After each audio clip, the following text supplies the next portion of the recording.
Okay, let's just get things started here. I want to make sure everything's working. Uh, where's my other one? There we go. Yeah. Yay. I got a haircut. I'm sure people will notice.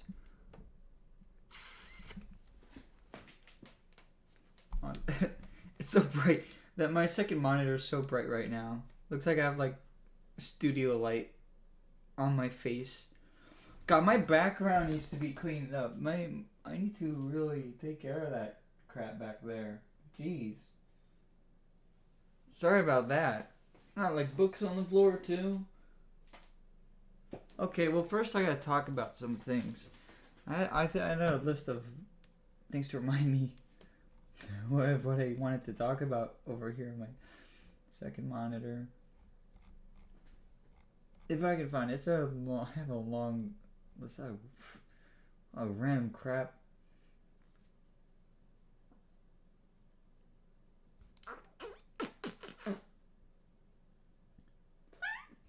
Okay, so this is gonna be my big doing stuff stream. So I just do random crap. I got a whole planner too with a bunch of stuff. I think I just wanted to talk about whatever was going on in my life recently, because I haven't been tremendously focused on MT creations recently. Oh, I gotta make sure the audio actually is working. Hang on. This monitor is so bright and I don't know why. Jeez. Okay, there we go. I put Discord up so that won't flash bang me. Okay, hold on. Let me pull up the stream. Make sure it's working. It's so bright and I don't know why. Okay, it is working. Okay, there we go. I put Discord up so that won't flash bang. Oh, Scorpion's in chat saying it is working. Great, as I checked it too. That's okay. The chat has latency issues. All right, so I can be heard. That's great. Yeah. Okay, so I had some things I want to discuss about like just what's been going on. I feel like I need to do just a little bit of a vent, I suppose. But it's not. I'm not gonna like drag everyone through the swamps of sadness or anything. I'm just. I feel like I just need to get some things off my shoulders and basically explain what I've been going through and what's been going on. Not that everyone who's watching will care. I feel like I just need to. I don't know. YouTube is like an outlet sometimes for me to just put stuff out there. I feel like I've just talked to a therapist or something. Hi, Banana Splits Cartoons. Welcome to the stream. Oh, of course, if I do need a therapist for whatever reason, I will seek one, not use YouTube because it's probably not that healthy. But I swear I'm not talking about like deep issues.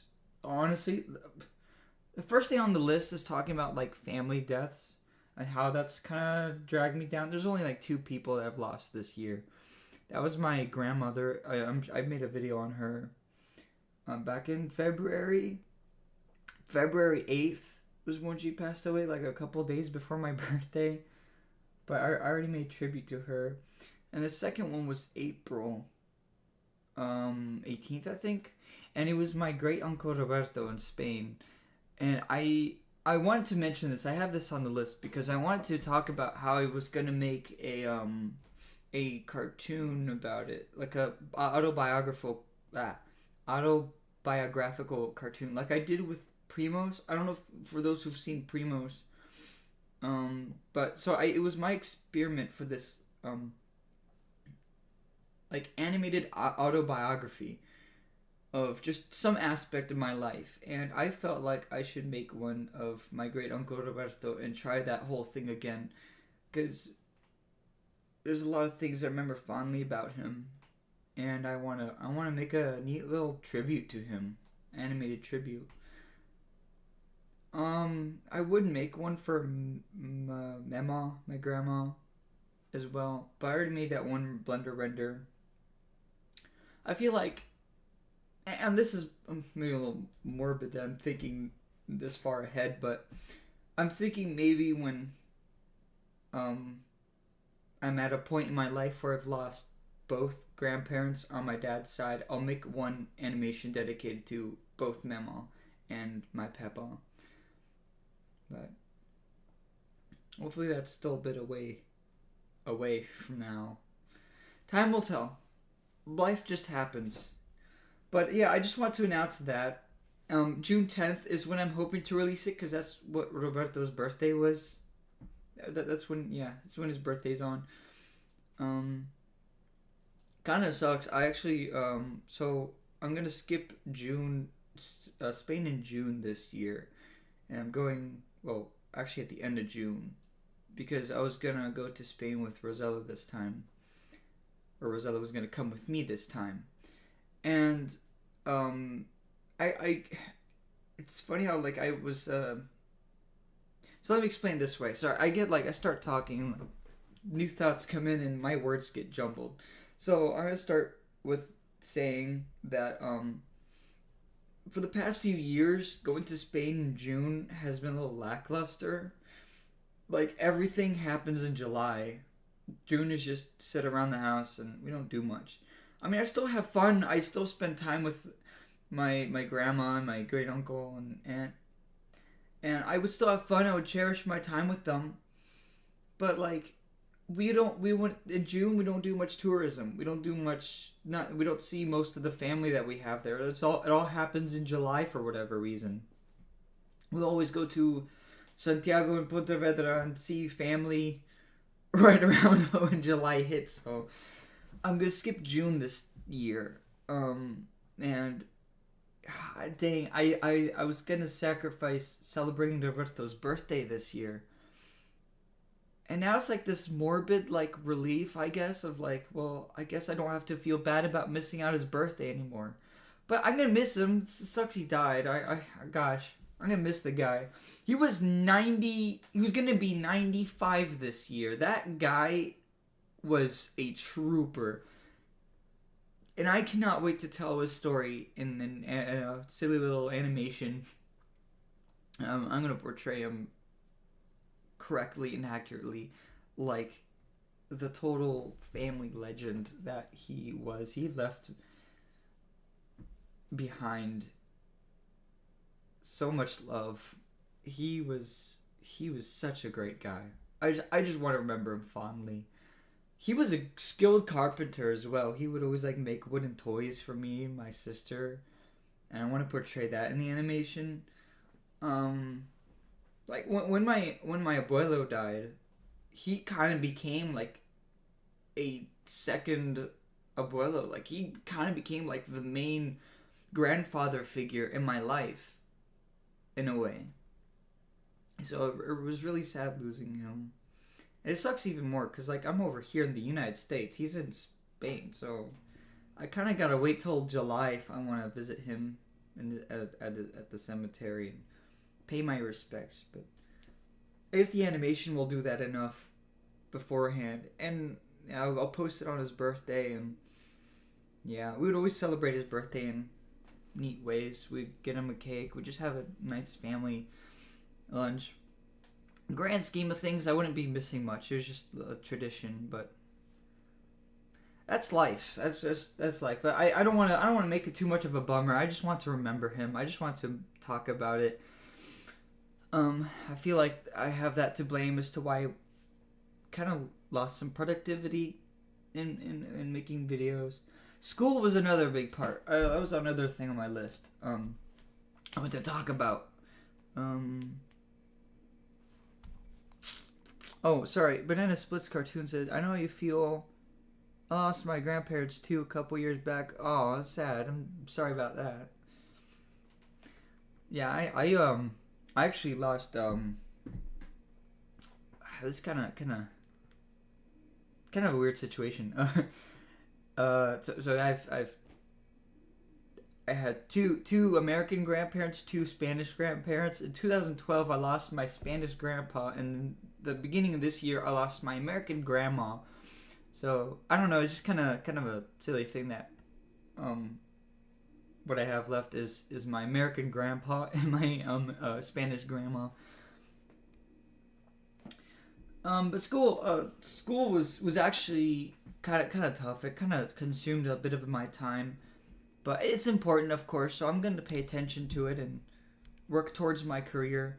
I've been loving photography. My photography major has been the most fun I had in college. Like graphic design was fine, but once I got into photography, it was destiny. It was like it felt like destiny. It felt like that's it. That's what I wanted to do. That's what I was here for. That's it. This is it. Photography. Heck yeah! I got my camera back there, and it's like my backpack. My camera backpack's all open, and it's like I'm just always ready to just yank my camera out of my backpack, fly out the door, and go photograph some clouds or plants or whatever. I mean, I actually got a video in the works where I reviewed all my photos from this semester, so I'm gonna edit that out and put that out there soon. I've enjoyed doing that, and yeah, I actually had a dream last night where it ended with my camera getting stolen. I was so devastated. It wasn't even a dream. That was a nightmare. I just got on a random detail, but I love my camera. I love what my job could be after college, which is photography, and I want to pursue it, and I'm going to pursue it. I feel like I got a good skill in it. Why does the cabinet behind me look so slanted in the camera? It's kind of weird. But then I look slanted. I don't know, maybe it's like the fish eye lens. Like maybe it's like a little fish eye lens thing going on. I don't know. I don't care. Savannah splits cartoons. I only have one more week of school. I can start focusing on my projects like the Glitch movie and Gadi Diada. I don't know. Hopefully I said that right. That's cool. Yeah, I can start focusing on my projects too. I actually had a bit of a setback these past few days, and I'll tell you all about it. Dreams are weird, man. They are. Disappear in G of a camera inside of a safe. 5 party guards guarding the safe. Yeah, I gotta put my camera in the safe after that nightmare, you know. It was actually like, I was like doing some tourism and I set my backpack down and like some like scammer guy comes in and he like takes my stuff and like, hey, that's mine, and I take it. But then suddenly my camera's around this guy's neck. I'm like, hey, that's my camera too. Can you give it back? And he's like, what are you talking about? That's like, okay. All right, your camera now, I guess. You won. And then I woke up being like, I'm gonna make sure that never happens to me. I'm gonna keep this baby safe. This right here, I got this for my birthday this year. This is my baby. It's my baby. My camera. I'm gonna take care of it. I'm gonna take care of this well. After that dream, I mean, I never really put myself in a position where my camera could be easily stolen. But after that dream, I'm like more conscious of it, I feel. It's pretty good. It's really new. It's a Nikon D7-500. I love it to death. It produces such amazing high quality photos. I'm not even gonna take this to Spain because I don't want it to get stolen or broken during air travel, so I'm just gonna buy like a cheaper used Nikon off the internet, use that one in Spain, which sucks because this produces such really high quality images, but I don't want to risk it. Maybe someday when it's like older and less valuable and it doesn't really matter anymore, then I'll start bringing it to Spain. That's what I did with my laptop, actually, my MacBook. I didn't bring that. The first year I had that, I didn't bring it to Spain, but then the second year I did because I need to do homework and stuff. Like, I had a summer class. That camera getting more kisses than Rosella right now. Yeah. the Indian scammer guy, yeah. What do you mean? This is my camera. I stole it right off of you. It's mine now. I love doing Indian scammer accents. It's funny. Like my favorite one to do is I need you to go buy a Walmart Google Play card at Target. Scammers are insane, man. Like it's like I don't know why, but it's not even like a stereotype that they just all happen to be Indian guys or from India. I guess that's just where Scammer Central is. Of course, I have no ill will towards like people from India. It's just the scammers. It's just the scammers. When I do the accent and make fun of the scammers, it's always towards the scammers. I think India's a great, beautiful country, honestly, but it sucks that they have like a real big scammer problem. I actually was writing a story, and I'm gonna read it out. Where there's this guy who's Indian and he has the accent and everything, and I wrote him saying this line like, "I better get this money, or I don't want to bring shame to my country by becoming telemarket scammer." It's wild. I'll put that story out whenever I'm able to. But yeah. Well, I just need to clear up some things. What I meant by I'm asking you for permission to tingle when you're occupied or serious cause of our past drama. And you know the incident. I don't remember any past drama, but permission to tingle. I'm sorry, I don't know what that means. You know, as long as long as it's not anything weird, you know what? Just you can tingle. I don't care. Oh, Showbiz Pizza Fan 20 says hi. Hello, welcome to the stream. All right, so the next thing I was gonna school. Well, I was just gonna say school swamped me a little bit this year. What happened? What happened was. Well, the reason why I got more swamped with school is because I started out with I had 2 photography classes and I had 2 gen eds that are completely online asynchronous, meaning I didn't have to meet anywhere in person for these classes. I had first I started with fiction appreciation, and the other one was psychology. I took psychology and it was a really good class. But fiction appreciation became really difficult to get through, so I withdrew from that class and I took Diversity in American Society. Problem is that class is a half semester class, so they're trying to pack an entire semester worth of work into half a semester, and it's just a lot of work, really difficult. A lot of things I had to remember to do every week, but I managed. It took a little bit of my time away. But it worked. I got through it. I actually got a D in that class, I think, which makes sense. I mean, they said the class was difficult, and it was difficult. I did what I did everything I need to do, but what are you gonna do?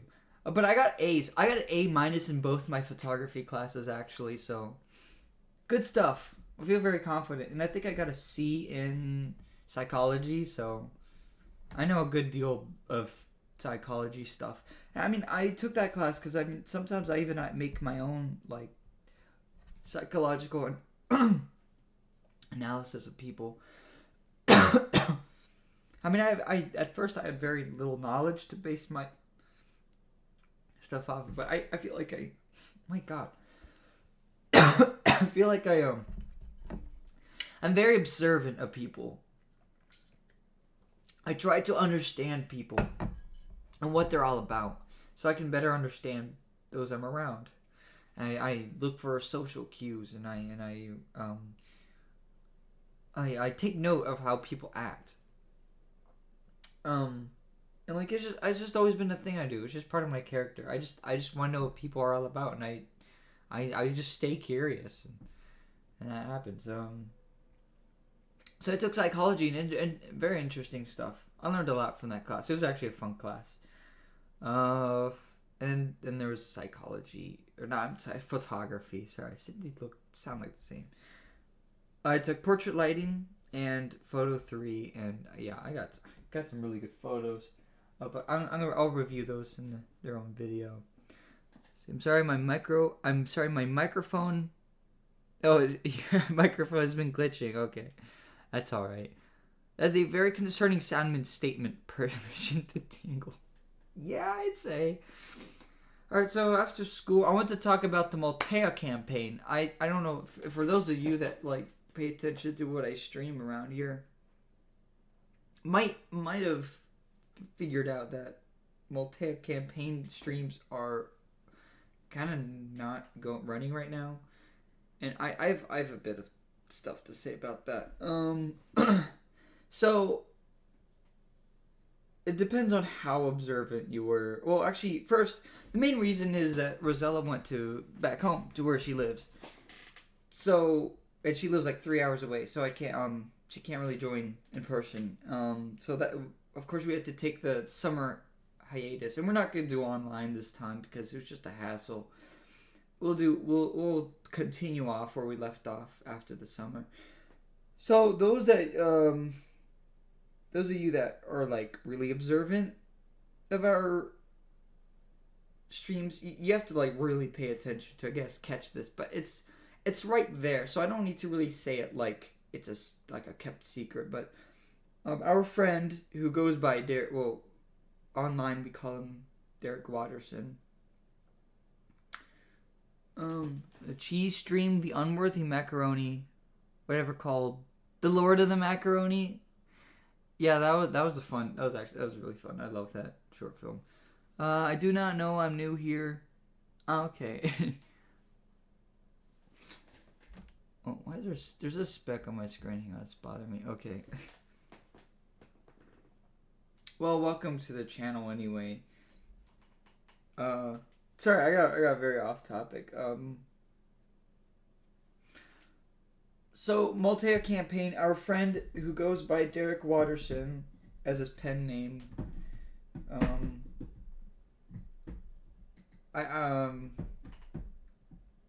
sorry, I gotta form my words. If I ever pause while I'm talking, it's always because too many thoughts come into my head and I need to like organize them like in an instant.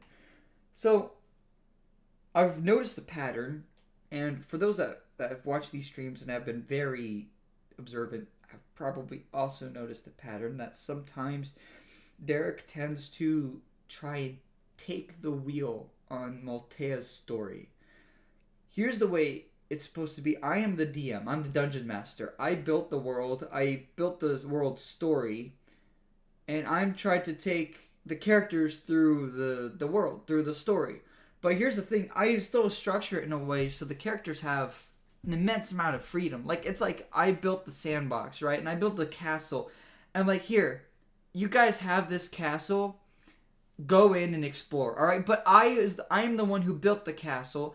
I'm the one who mapped the castle. So I gotta tell you what's in it. You guys can explore it freely, right? This is basically that, but for the entire campaign. But Derek Watterson has shown this pattern of being like, okay, so my character's gonna open this wall to this room. But I didn't make this. I didn't make this room or this wall, right? That's the problem. This is just a metaphor for what's really going on. Derek's like, so my character is gonna open this wall, and this room comes in, right? And then my character goes in and finds this big powerful object or whatever. It's gonna help us for later along down the line, later on in the story. And like he just throws this whole thing like right in the middle of my campaign. I'm like, dude, this is my story. Could you back off? And I've tried to tell him before to just back off a little bit. And we're talking about it. We're working out our issues. I don't. Maybe there's probably. I hope I don't start a problem by talking about it right here, right now on the YouTube. But I feel like I need to. It needs to be addressed. I feel like it needs to be addressed right now. That's why Maltea's just on the down low. That's why we're not doing anything. I still had a lot of fun with that campaign, but I feel like I just need to. It's ADHD and D that I'm working with. Scorpion said ADHD moment. It's ADHD and D, and I gotta just be patient with it. There's just a lot of issues that I feel like needs to be worked out, so we took a hiatus early, or hiatus, however it's pronounced. We took it early, hiatus. And we're just gonna work out our issues and see if we can fix it. Rosella's character barely did anything, because every time Rosella wanted to do anything, everyone else was like, I'll roll for this instead. Why don't I do this? And every time I let Rosella's character do anything, I'd be called a simp for it. Bro, she's not like, oh, it's the DM's girlfriend. she's just trying to play the game and she's not enjoying it, and I feel bad. Man, I hope I'm not really like.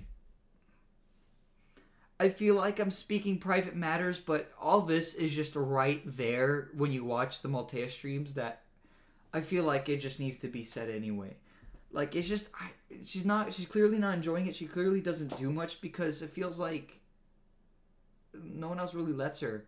I'm not going to really point fingers on that. Like, it's a collective. But it's like, it's just an issue that we need to work out. They're just some dents and scratches that we just need to buff out, It's just something we gotta work through and make sure we get that back together. But I'm really concerned about Derek, and I really hope we can let the DM do his thing. I mean, I've been trying to be more stern, more just. It's hard to not be a little less nice to my own friends, and I think that's where my weakness comes in. I have this gavel that I use. Where is it? Where'd it go? There it is. This is the Dungeon Master's Shut the Fuck Up gavel. Rosella made this for me in her grandparents' wood workshop that they have at their house. She made this on her grandfather's lathe. It's really nice. It's a really nice gavel. It's really nice shaped. I gotta hand this to Rosella. Like, this is a really stinking nice gavel, and I love it how it's built.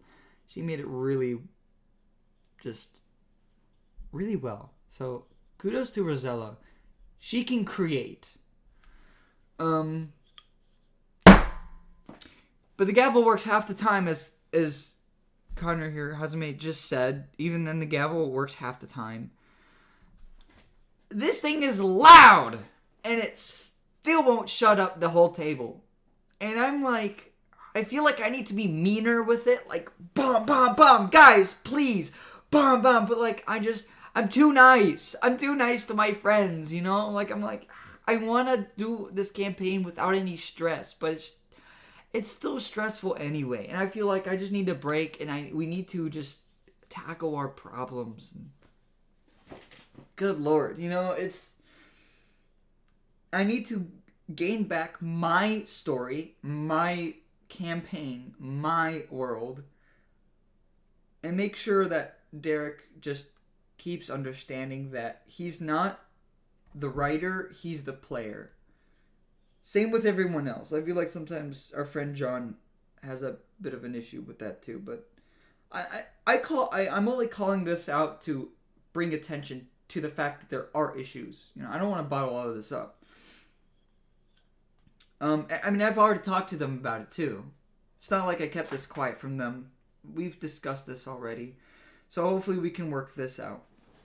And just see if we can bring attention to what's going on.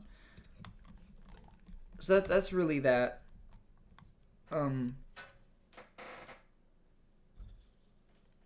I guess that's why Maltea's not really working anymore for now. Not completely anymore. Let's see. Sorry, Shopa's Pizza Fan 20 says, "How are you?" I'm good. Shopa's Pizza Fan. If you're looking for Rockfire content, my channel is plenty over that. Yeah, because yeah, I see an influx of like Rocket Fire fans still coming to my channel, which is fine. I just want to let you know that the only Rocket Fire content is hard to come by. Although I have 2 things in the works. I actually had an idea for something. I will reveal that whenever the video is actually out through the video. And then I have the Rocketfire CGI, which is, I promised my subscribers if I got to 1,000, I would make a Blender animated, Rocketfire animated episode.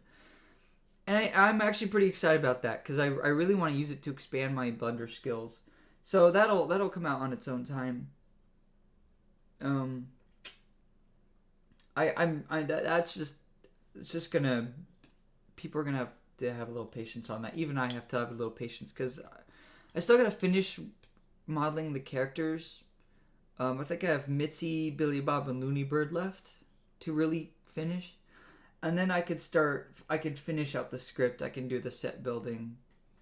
So there's still a lot of work to go, but I'm still thinking about it. I'm still working on it. I'll still put out progress videos, and then after that, Rocket Fire videos will be a little low, because I want to work on my other things. I got a lot of other big projects thinking about. Like Rocket Fire Animated CGI, the 3D one. Rocket Fire Animated 3D, that's what I called it. Is literally so I could is my way of paving the road towards another project. I want to make this like big Blender short film, completely original. I mentioned it before. It's called Summer Vibes. It's this. I'm probably gonna make some small videos on that to introduce the concept. I don't really want to go into that whole thing right now.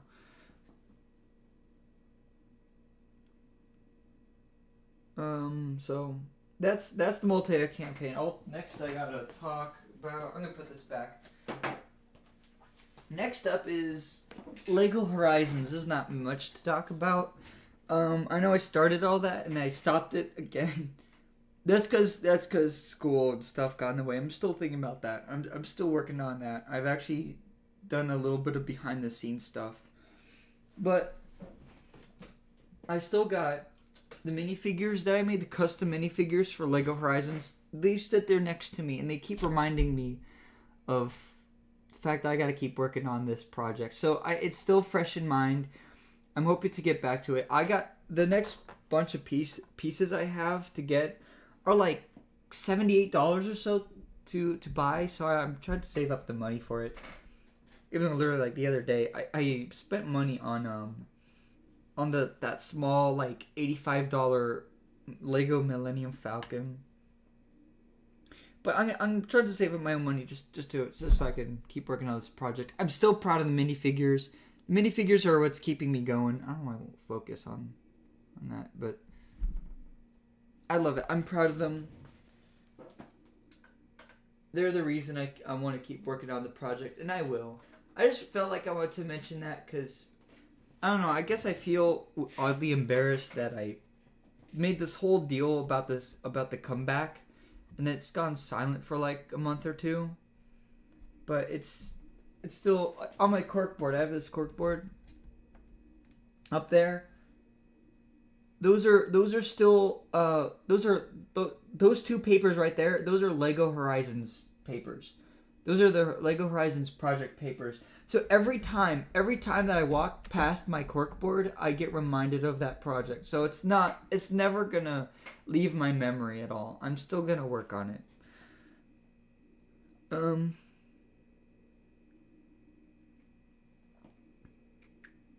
Just by the way, I'm not really watching the channel for Rocket Fire content. I just like the things you do, like the cheese video. I'm glad. I'm glad you enjoy my other content, because that's, yeah.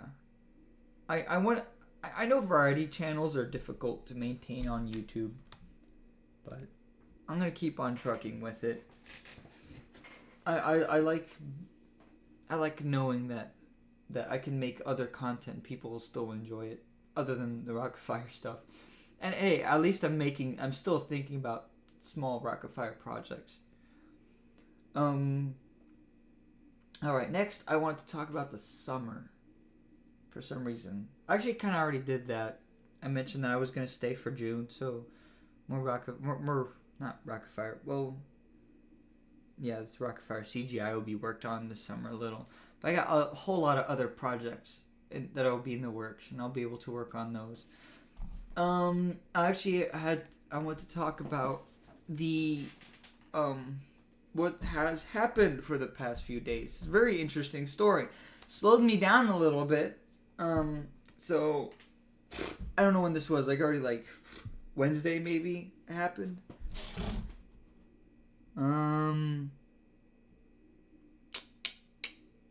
I think it did happen Wednesday.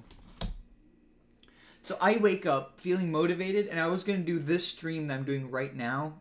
The same, like I was gonna do this Wednesday. So I wake up that morning and I come downstairs, and my dad says, "Did you know that the computer had the blue screen of death?" I'm like, "What? What do you mean?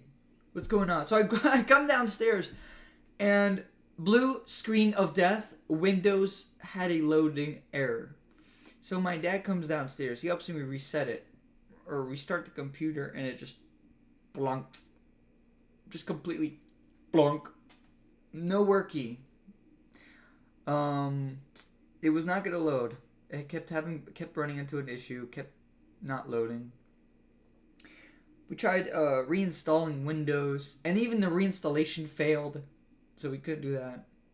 So we had to take it in to the computer shop. It ended up being a Windows driver that got corrupted while it was updating.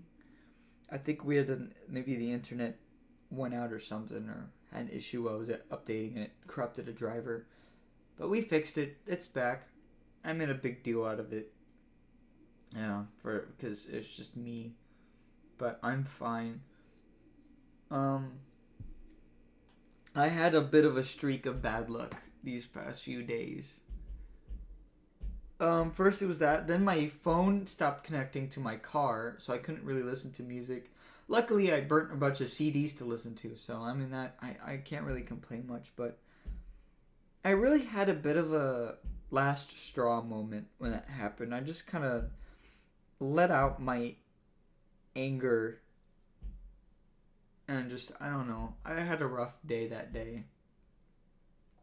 But I spent the past few days spending my time with Looney Submarine members, and I went out and did some fun stuff. So I'm not gonna say that that wasn't better than being on my computer at all. I preferred hanging out with my friends and spending time. I was gonna do that today, but no one was really available, and my car dropped a fresh new noise, and I had to take that to the shop to get looked at. I don't know. Today I felt like I did a lot past few days, so I feel like I needed this break. So I'm just here streaming, talking, and I'm gonna do some other stuff on this stream. It's not just a talk stream. I wanted to show my newfound skills in the new Friday Night Funkin' update, because I was having a lot of fun with that. I might do some animating too, because I have that new big project, Welcome to Chippecut, which is going to become a full series. I finished the scripts for season 1, and I am so excited to get that out there. So I might actually work on one of the little animations I was doing to test out the characters and stuff. Maybe write some stuff down into my show Bible, because I was starting a whole little notebook on how reminding myself on how to animate the characters, how the characters should look, and just some things. So yeah, I actually don't know what I'm gonna do with Life of MT, because it seems like Welcome to Chippecut just kind of became a better deal to work on and think about. I feel bad that Life of MT is just kind of gone down the drain a little bit. Maybe I'll try and pump out a few more episodes. They surely are easier to make than Chippecut episodes might be, because I plan to put it forth a lot more effort, like full-fledged backgrounds and as the best animation I can provide for it. So it's gonna be big stuff, big deal. And then of course I'm gonna work on some more Blender animations and things. Let's see. I guess I could move on to the next thing right now. I actually had something here. I wanted to go over like some of the Lego stuff for some reason that I've been looking at. I don't know why, but I might as well. Excuse me. Jeez.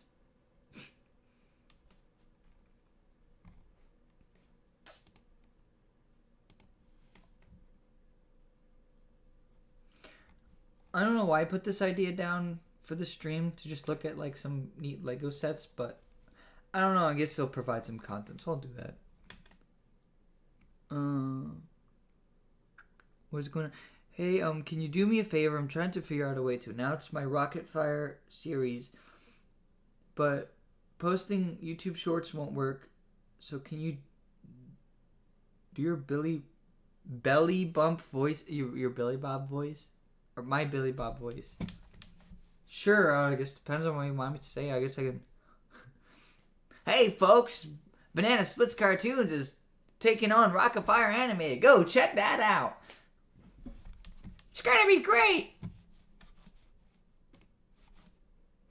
I feel like I should work more Southern into that one. Hey, Looney Bird.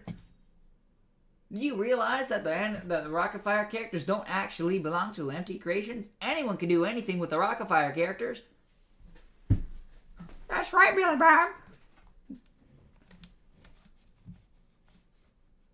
The only person who really have a problem is Aaron Fector. But what can we do?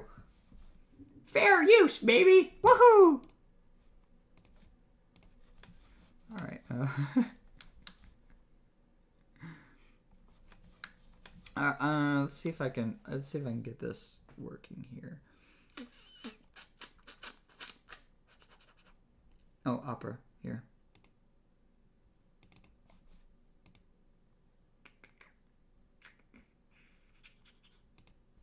There we go. Okay. Oh, let me change my camera then. Over.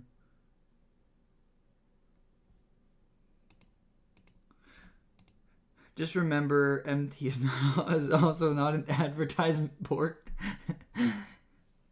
I mean, yeah, but of course it's all. If you want me to say anything, just ask me to start a Fiverr and I will.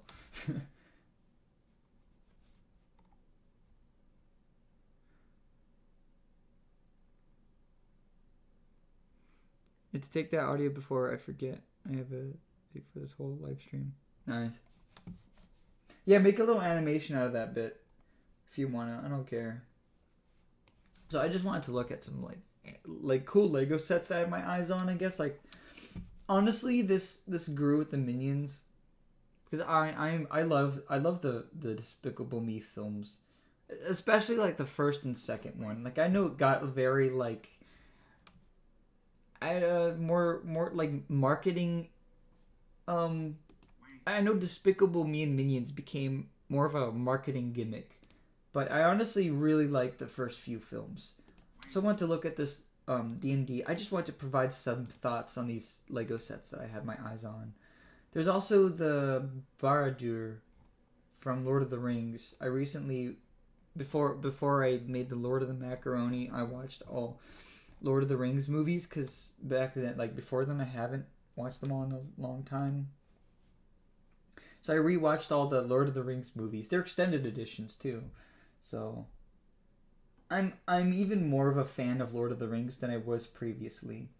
See, coming soon. I'm gonna look at the coming soon page. This radio, I really want to look at that radio because it's really cool. There's this cute cat, tuxedo cat.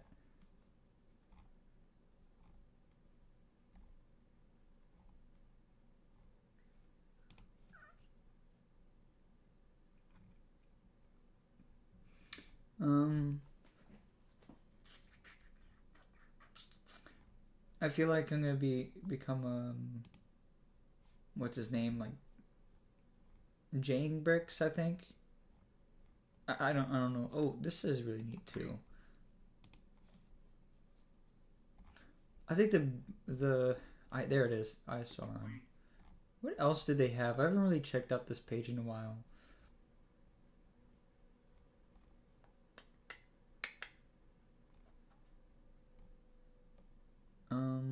There's a Bowser train that looks really cool.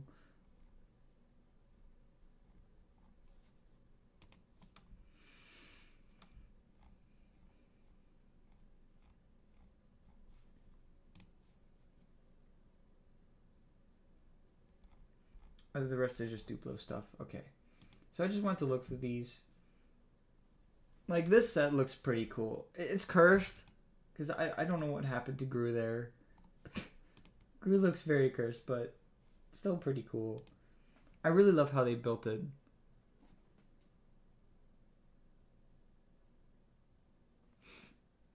Scorpit says the first one was good, the second one was kind of eh. The others were just marketing trash. Exactly. I'm still gonna watch the fourth one, just to see how they made it even more marketing trash. But the first one, nothing can top the first one. It was the good old days before minions were like all they were used for was just Facebook moms who just liked the minions an awful lot. I mean, this is cool. Like, you could turn this around and the whole thing will spin. Which, obvious, that's how it works. And they got, like, I think they reference all 4 movies in it. That's the fart gun. You have, I think this, the one in the suit, that's for the new one. I'm more interested in the Gru build, because the Gru build just looks really cool.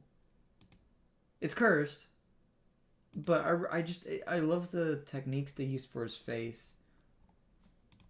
I'm not gonna lie, I really like it. Do I have this on my wish list yet? I don't. Okay, I'm gonna put that on my haul. This was just really neat. I don't think I'm gonna get this one, but I just thought it was a really cool build. This is pretty cute.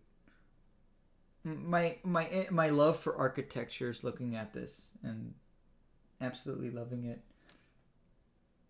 Although, because I'm really evil, I would so make a mod for it with, let's just say, a bunch of Lego fire pieces. I wouldn't actually do that, though. That would be a little iffy, but I mean that as a joke. It comes apart. Oh, cool. That's good. You can, like, look in it inside. That's really cool, actually. That's awesome. I love cathedrals. Cathedrals are some of my favorite, like, architecture things.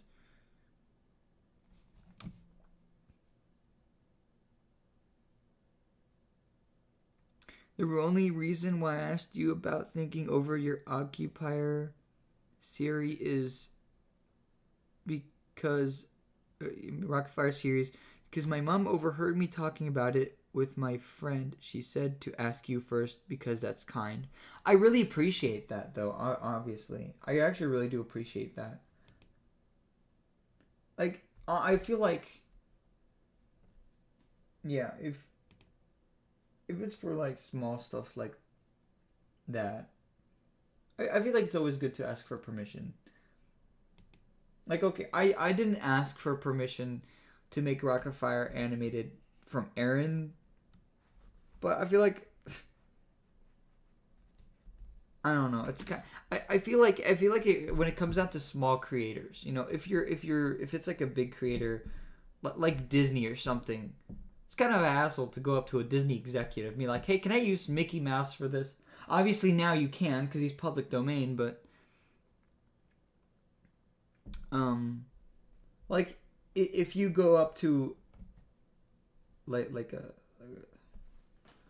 I don't know, I feel like if you're gonna use someone else's original creation and you are able to ask for permission, I'd advise it. If not, at least give credit. Like, if anything, I feel like giving credit is at least the least you can do. Well, for the Rocket Fire, go for it, honestly, because who cares? Aaron is a bit of an ass anyway, so I feel like sometimes he might even just deserve it with the way he treats his fans.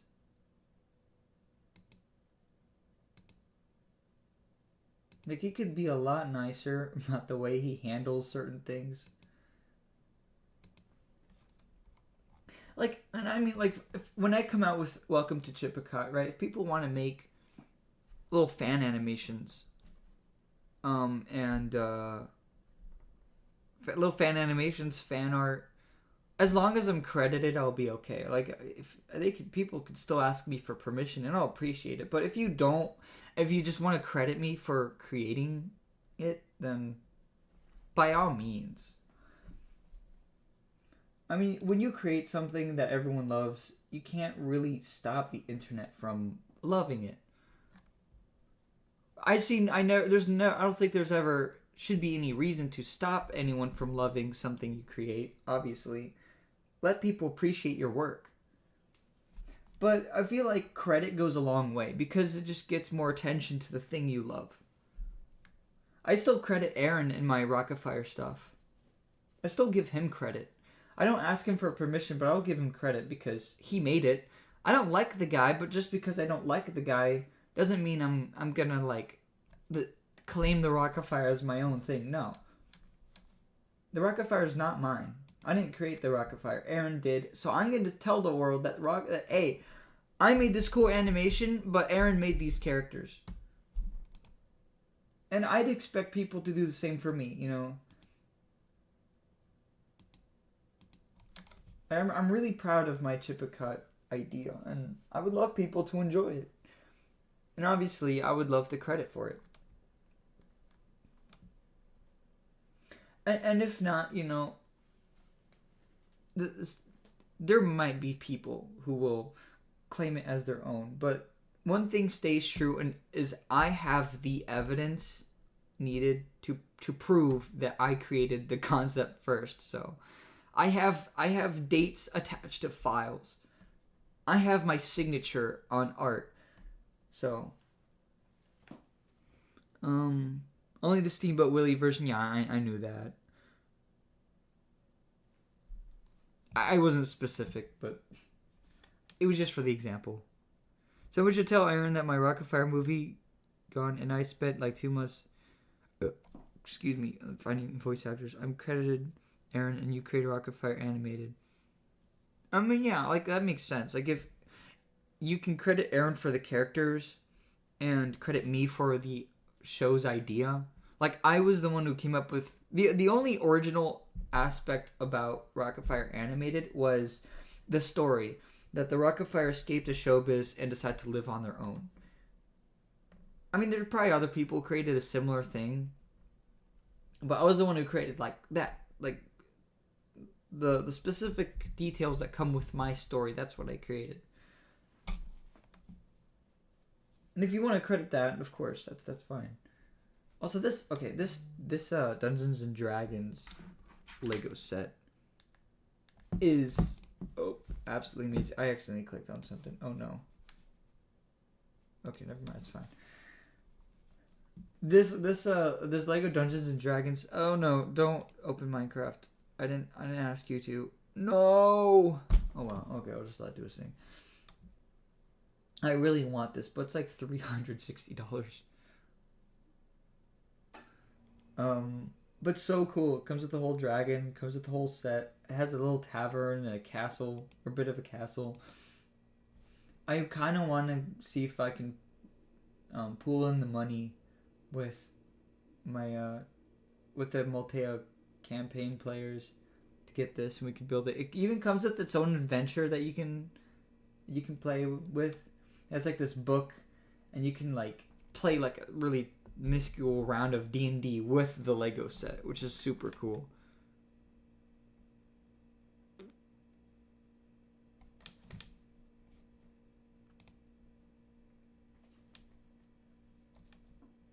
This is really well designed. I love it. Like even the plant life, and I think it might be a squid or something. It's really neat. Like everything comes in little pieces you can take apart. Even the characters actually have like male and female heads for each, so you can choose their gender, which I think is really awesome. You have the beholder, the gelatinous cube. So cool. It's like the perfect Lego set for nerds. There's a whole video on it.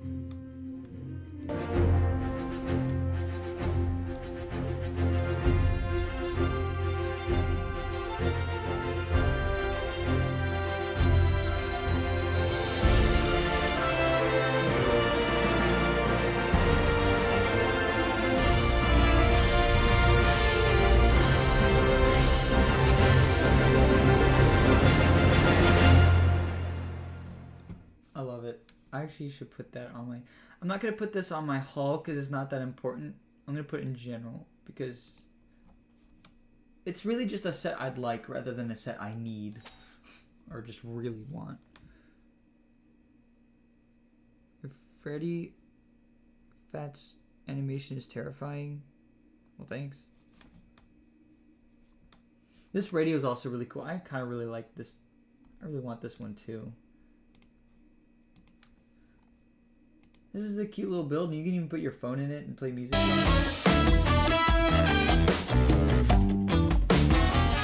use the tuner work. Does the sound work as well? Or look, I just have this on my desk or something, play music out of it. There's the attempt. It's gonna be close. Go! Lego FM. That was Everything is Awesome. Oh my god. The reference Everything is Awesome. It's gonna be close. Go! Lego That was cool. FM. Lego FM. I want that one. It's $100, but I'm gonna keep my eye on that one. That was a good one. Oh. That's so awesome.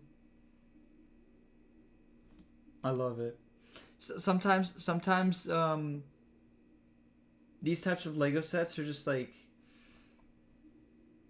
just cause like it's got a cool gimmick. And that's why I get these. I start collecting Legos is just because sometimes they just have these really neat gimmicks. Like Lego Bowser, for the Lego Bowser, I'm not the biggest Mario fan that you'll ever meet, but that Lego Bowser had like the puppetry in it, and I just thought that was so cool, and I just had to build it for myself. That's the one too. Just it looks neat. I like it. I love vintage stuff too. So there's more reason to get it. I would so play music out of that thing with my phone. That's awesome. That's just cool. I'm gonna get that one someday. This tuxedo cat. I have a real cat, so I have no need to get this, but it's cute, and I just want to look at it. Bro, imagine a D&D campaign where the DM has to live build it all out with Lego according to what happens in a campaign. That'd be cool. Also, imagine using that radio to play Ulterior Motives. I will do that. I will obviously play Ulterior Motives out of a Lego radio.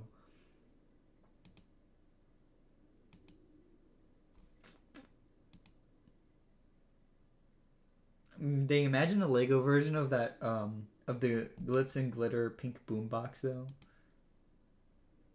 It's so cute, little kitty.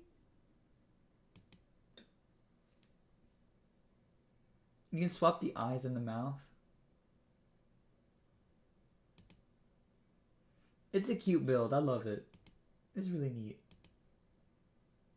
And then it just kind of stands there. Even the tail is articulated.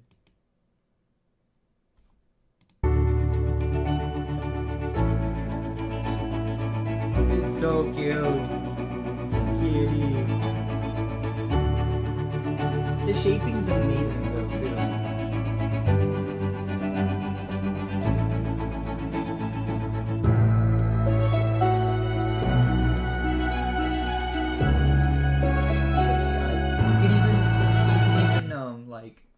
Make one yellow and the other one blue, because cats it seems like a lot of cats get heterochromia.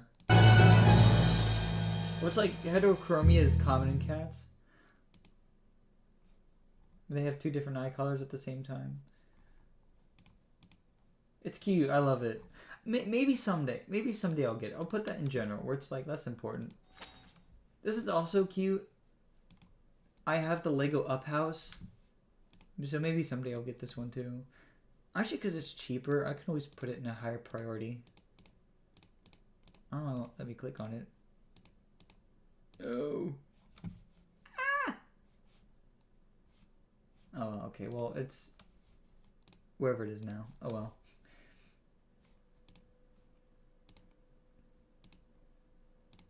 If Kevin. It's cute. I like that one. And then here we are. The bird. Agreed. Vintage stuff is cool. I have that camera from the 60s. It's really cool. Yeah, that's awesome.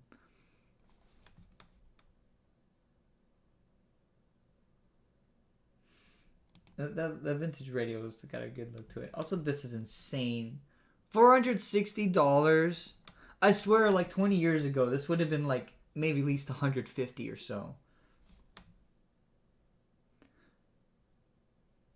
Still waiting on Newland Camera to actually publish their land camera update kit.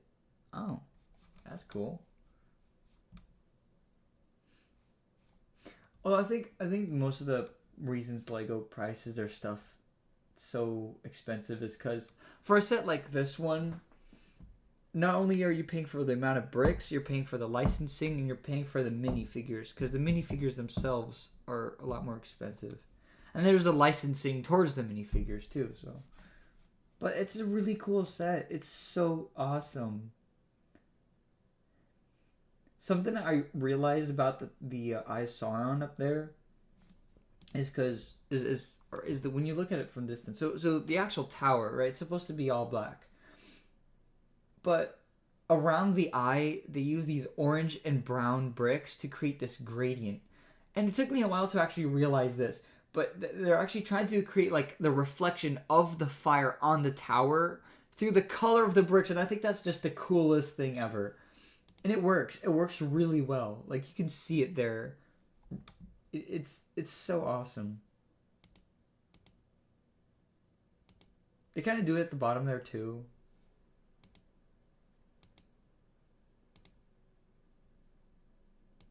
They made it work.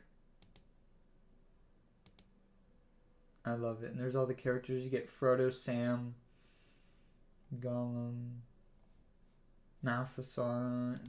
Everything's there.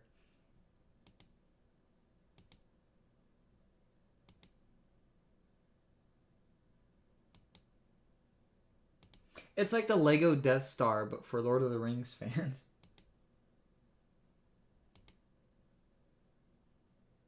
It's got really neat gimmicks too. I want this one, but I'm not gonna get it anytime soon. Like that's not something I'm gonna like get in the next, like maybe even in the next year. For big sets like these, they last long. I mean, a while. Like even Lego Titanic, you can still buy that today. And it was released like 2 years ago already. It's plastic bricks that are easily mass-produced. The production of that set probably cost them no more than 100. Well, I get that the prices would be pretty high. I think 500 a bit much. Yeah, exactly. I mean, it could be also inflation. You know, obviously, a part of it's also just inflation. It could also be Lego being ridiculous. I'm not gonna rule that out. It's crazy. I mean, I just know that sometimes what can affect a Lego set's price is licensing and minifigures. And sometimes printed bricks as well. Which I can't tell if those over there are can't tell if these are printed or stickered, but I don't know.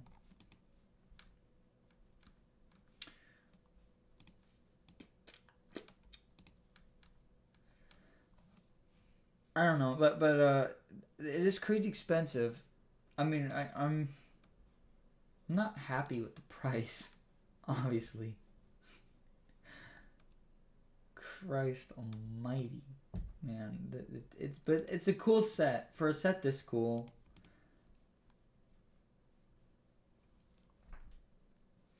Who knows? Maybe Maybe it can be bought used or something, or it's cheaper. But I mean, there's greater risk with that. But it'd be better than paying a full like $460. That's like something you'd want to pool the money in with other people. Which I wanted. My first thought when they made a teaser of it was that I wanted to build it with Rosella. But now I'm gonna have to spend like 3 years saving up for it if I wanted it. I didn't know it was gonna become that expensive or that big. I didn't know it was gonna be that huge. But what I don't know what I expected, because then there's the Rivendell set, and that one is insane. See, here you can see it more clearly. The orange bricks with the brown and the black gradient. I love it. It actually really works well.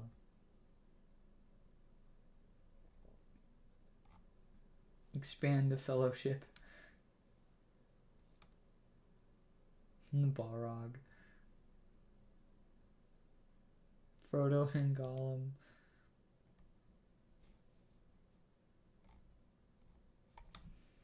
Lego is insane these days. Lego's definitely being greedy. They know that they are the main line and have been upping their prices year after year to an unreasonable degree. That is true. I think another part of it too, actually, that you mentioned the word mainline, is there are a lot of like knockoff Legos just being put out in the markets. I was at Walmart just yesterday, and with the Legos, they put all these like knockoff Lego stuff. Ever since Lego's patent expired, I can kind of see why it's been a little more difficult. I'm not trying to justify upping the prices at all. I'm just explaining the very possible reasons.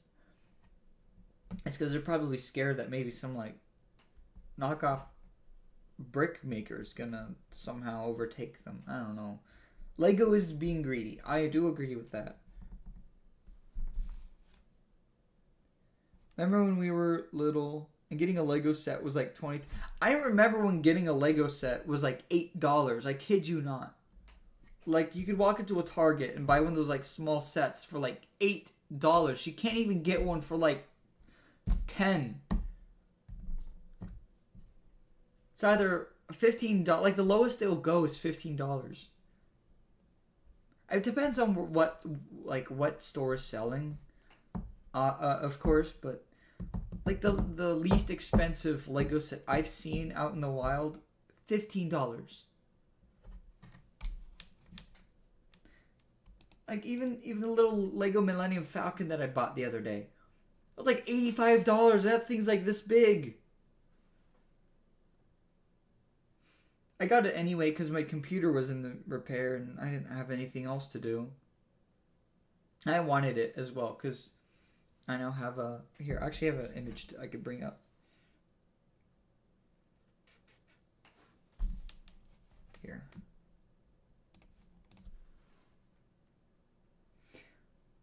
Of course, I couldn't stream this one. So I just sat and built it while watching Star Wars movies. That's what I have in my room right now. If it'll focus. My camera likes cycling between being focused and unfocused. Like you can't tell, so bear with it. There you go. Once it focuses again. That's what I have in my room right now. That's the display I have, like 2 other little Millennium Falcons that I've had already. It's a really cool set though. I love it because you can hold it with one hand and you can like play with it. I am man enough to admit this. When it was finished building, I just took it and like ran around the house going like I just played like a little kid. I had so much fun with it once it was finished building. And I would not put it past myself to take it off its stand and do it again. Oh man. Oh no, what if someone makes our product but better? I know, let's make it even more inaccessible. That'll solve our problem. Exactly. Lego, what are you doing? You're already the best one. I'm already faithful to you, Lego. Maybe they're like small exceptions. Like this one like event that my university held where they were like putting out these Lego flowers that you could build and win like an actual Lego set. But the little Lego flowers were knockoffs. Like I didn't know that because they advertised it as Lego. So I got bamboozled, and I broke my faith by circumstance. But I can't blame them, because like buying a bunch of like little Lego sets, that'll be crazy expensive. I bet they got those things for like $5 a piece or something, maybe even less. But come on, I'm already faithful to you, Lego. I can't even buy a Mega Block set, and I don't think I could ever bring myself to doing so. I'm so incredibly faithful to Lego. I love this brand. I love it so much. I even consider working for them at some point. Come on, Lego. Do better. Yeah, that Millennium Falcon back in the day, it would have been like $35. I'm sure like 15 years ago it would have been $35. Yeah, of course, who doesn't at least do one round of the airplane noises? Exactly, like you got the Millennium Falcon in your hand, right? How could I not go... You know, and you got like... I need like a tiny like TIE fighter go... And like do like a whole chase. Punch it, Chewie! That's cool, you know? I feel like a kid doing that. Like I can't help but feel like a kid when I finish a Lego set. I'm like, I have to play with it. All the Legos I have on display, I have played with them at one point. I'm not those like uptight people who are like, okay, now I've built it. Now it's going to stay on my shelf and no one can touch it now. Nuh-uh. Like, the Lego set I have back here, I mean, I have a really neat, like, I have all the characters positioned really neatly. I have them all like posed the way I wanted it, but I'm still gonna like probably take it apart for like I want to make a little animation with it, maybe a photo shoot, and then I can always like I'll take pictures so I can put it back the way it was, and then display it that way. But I still play with it. I still play with my Legos. I will take them off the shelf and I'll play with them. Like the Lego Titanic, I took it off my shelf to take those pictures. I have my Lego Indiana Jones set on my dresser. I'll still walk up to it. I even did it today, and like I'll turn the knobs and like play with all these little features. And I'm such a child at heart. I'm such a man child. But the bearable kind, you know, not the. I take pride in the fact that I'm not the type of man-child where everyone needs to do everything for me. I'm just the type of man-child where I will play with a toy like a child. I will play with Legos like I'm 5 years old. Punch it, Chewie throws Lego set across the room. Wait a minute. Yeah, punch it, Chewie. Yeah, yeah, yeet. Just yeet it against the wall. Oh, man. Yeah. Gosh, man. Legos is just they're the most therapeutic thing to me sometimes. Literally, I was having a really rough time when my computer was out because I was so excited to work on some projects and it crapped out on me. And then I bought a Lego set, had fun with it, and I felt so much better. I felt so much better while building that Lego Millennium Falcon. I was watching A New Hope while I built it. It's not man-child, it's called being fun and not boring. That's true. That's a better way of putting that. Like, even none even my parents or my sister cared that I was, like, running around the house with it. Like I would run towards the wall and like have the Millennium Falcon like avoid it, you know, with the maneuvers that it does. Like pretend this bug's like. It's so fun. I actually really love that set. It was honestly, I wish it wasn't like $85, but it was well worth it. It was honestly really worth it. I do say, that's the best thing about like, I'm like, you know, with me and Lego is like, shut up and take my money. Because they're so expensive and I don't like it. But when I do have the money for it, I'm like, gimme. Lower your prices, damn it. And save up for another really expensive Lego set. God, Legos are just... They're such a big part of my life. Like, if I ever become a father, I'm raising my own children on Legos. If they want Mega Block sets, I'm not gonna buy them any. I'm just gonna have to. I'm gonna indoctrinate my kids into Legoism. This Pac-Man was really cool too. Had a really neat gimmick, but it's like $270. I actually have a sale for this one, but really for the Atari, my dad already has an Atari. I don't need a Lego Atari when I have a working one. My dad has like an actual working one. I can point to where it's at right now. You know, it still works. I can plug it in. I can play a game on it. I don't need a Lego Atari. And then that's the one they put on sale. Maybe they're gonna retire it soon. I don't know. Lego's insane. Even if I want to buy my own pieces, like I wanted to buy like 267 pieces or so far for my Lego Horizons project for my next batch of pieces I need. And that in itself was like $77. I'm gonna get it anyway because I love the project, but it's still crazy. What do they have for Lego ideas? I'm curious. Oh, yeah, there's the cat. The Polaroid 2. This was really cool. I really want that one. I think there's some other things that I could probably take that Millennium Falcon off my list already, actually. I remember.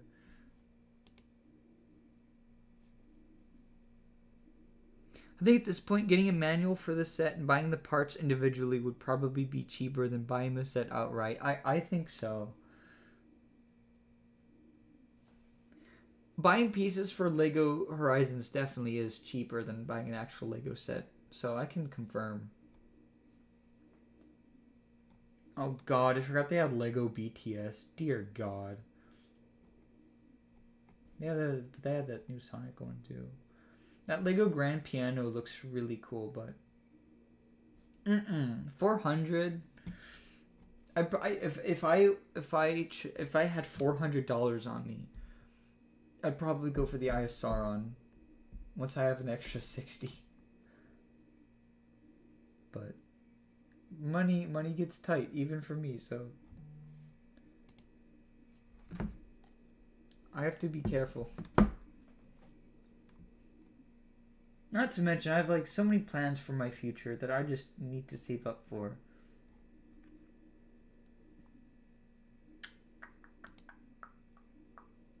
Gringotts Wizarding Bank. This one's really cool too.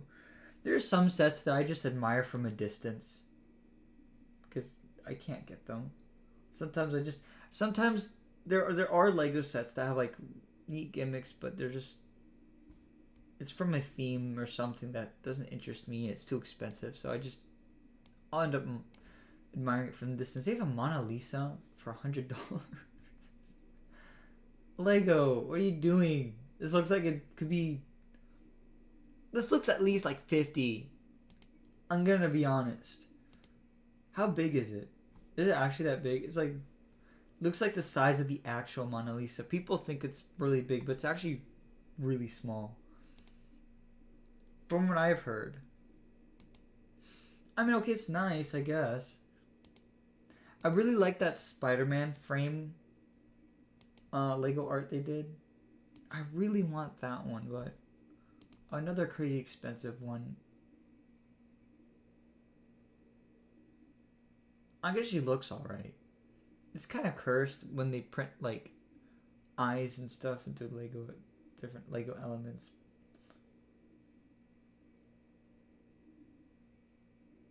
I mean, it looks kind of alright, though. I like the frame. The frame is actually well done with the gold pieces. The way they did the hand is actually really cool. The shaping's nice. I'll give them that. The shaping's pretty alright.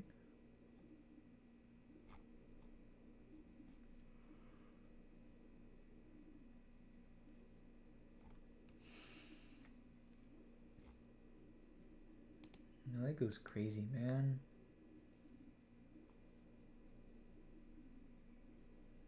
A Vespa also for 100? Come on. That could easily go for 50 as well. That's nuts. It's a cool set though. I like the shaping on this one too.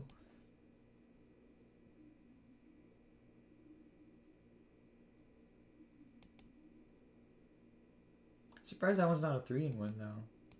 I think I'm actually confusing it with a. They did have a 3-in-1 Vespa, but it was smaller.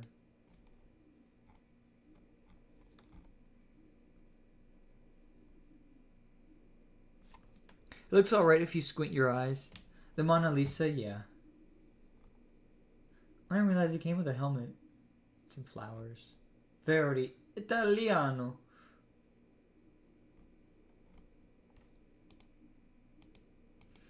I think that was all the Lego sets, all the Lego stuff I want to look at right now. I'll move on to the next thing. Actually, before I forget, I'm gonna go look into my list here and take off the Millennium Falcon. Oh, and I had the Spider-Man versus Sandman final battle set in there too. Next on my list here now I have the retro radio, the brick built Gru, the villain icons, because I really like the way they built the books, and they have like this VHS tape that's brick built. I really want that one. Here, I'll show it. This set. I kind of want this one solely for the VHS tape, but it's 130. And the books are cool too. It's also got some neat gimmicks. It's got some neat brick built stuff. I just love that they made a VHS tape out of Legos. Like, that's just cool. That's nostalgic right there. But it's a bit of a low priority set because of its price, and I kind of only want it for the one thing. I mean, the minifigures are cool, and the whole build is neat. I am Disney fan enough to get this. Like, I really... Aladdin, Little Mermaid, Beauty and the Beast, those are some favorites of mine. Sleeping Beauty, I haven't watched that in a long time. But Aladdin, Mermaid, and Beauty and the Beast, those are some of my Disney classic favorites. When I look at I think when I buy or consider getting a Lego set, I always have to analyze I always have to analyze just like how important it would be to me, how much it means to me if to get it. Like, does it make sense for me to have this? Am I going to be happy with this set? It's really deep thinking, but I do it to protect my financial decisions. But this was neat. I would definitely get this one. If I had $130 on hand for it, I'll get it. Build your own VHS. I could basically actually, let's see. I could go into the instructions.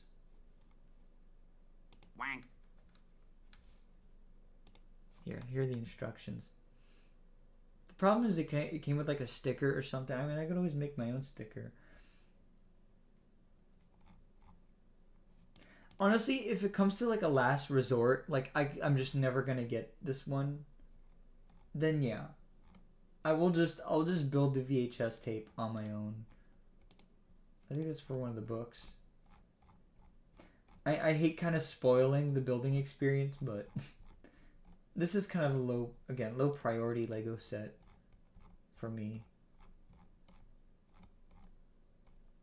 Okay, this is the VHS tape. Like, I could see if I can get the pieces off Pick-a-Brick.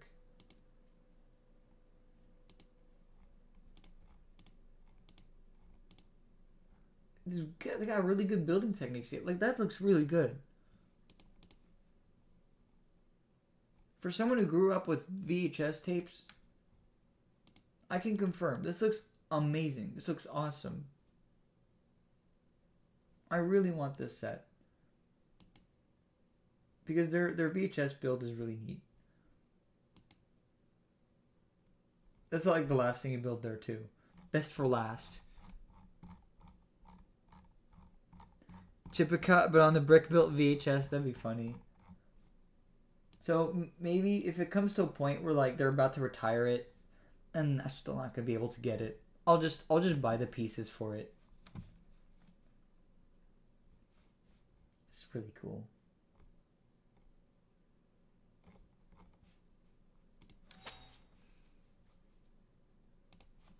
Okay, I think I'm gonna go to my other wish list thing and take out the other. Excuse me. Oh my gosh.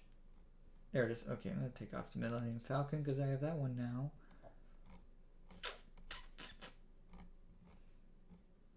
Okay. All right. So I did that. Review the sets. I'm gonna play some Friday Night Funkin', but first I gotta use the bathroom. So I'm gonna go on just a tiny little intermission. So I'm not gonna be gone long. I'll probably be back in like 6 minutes. So I'll be right back. I'm gonna play Friday Night Funkin' and show off my skills. I actually don't know how rusty I am now because I didn't have my computer for 2 days. We'll see. I'll be right back.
I'm gonna set up the Friday Night Funkin' now.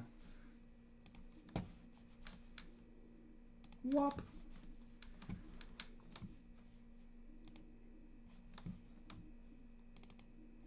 Okay, up. Oops. I just gotta find it, my files here. So I took it probably a little longer than I said I would.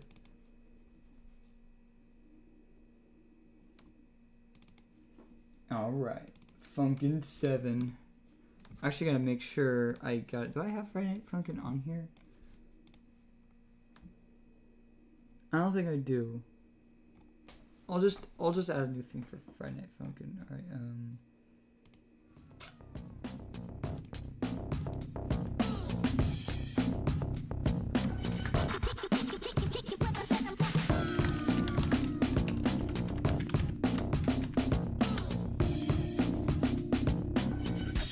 there it is. Alright.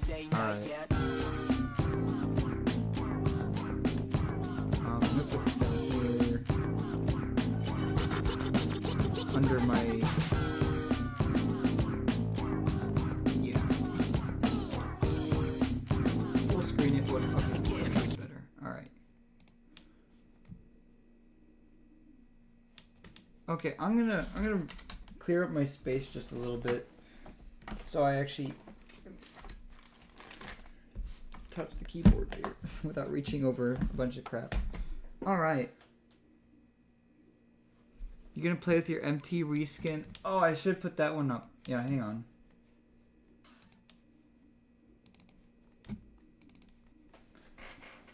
Hang on a sec.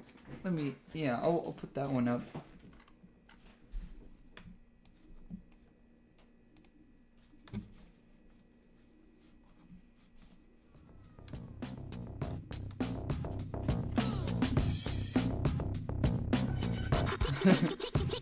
Oh god, what have I done? I might use this file to actually make a full empty creations mod. First though, I wanna play my ulterior motives one again. 3, 2, 1. I gotta open up the chart because I don't know how to fully integrate it again, or like how to actually fully integrate the chart. I gotta look that up.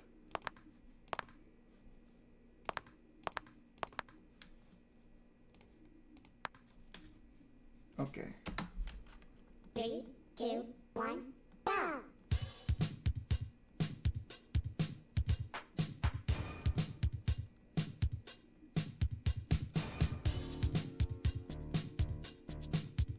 I think is the overlay stuff in the way actually. Maybe I can. There we go. I'll put it over here so you can just see everything out, like the chat. It doesn't get in the way of empty.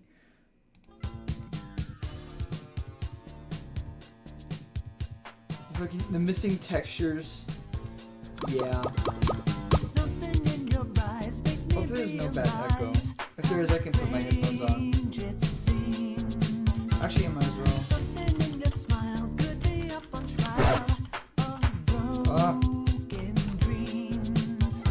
Here, I'm gonna put my headphones on actually. Fucking missing, yeah. The missing texture, I didn't realize the textures are gonna be missing when I rendered it, so that's why it's like that. Right, I love playing this song loud, so if I'm shouting, you gotta excuse me.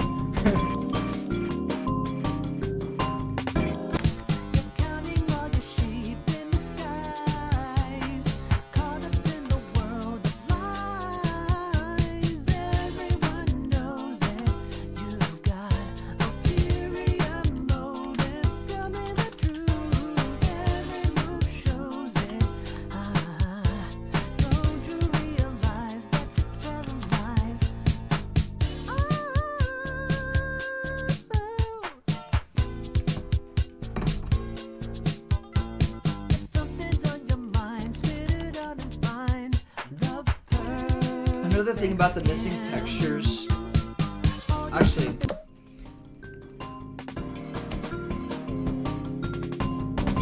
I want to make sure you guys can still like hear my voice over it. I know I got this maybe a little loud. I'm just gonna do my own audio check. Another thing about the missing textures. Okay, that was actually fine. All right. I'll still turn down the desktop audio a little bit. All right. So the thing about the missing textures is, it showed up when I rendered it, and it was a kind of thing where like.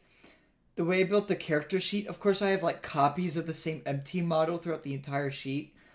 I'd have to go to each individual ear on like I think it was like 47 copies of MT on the sheet, every individual ear, and like fix it. So that's why I didn't really bother.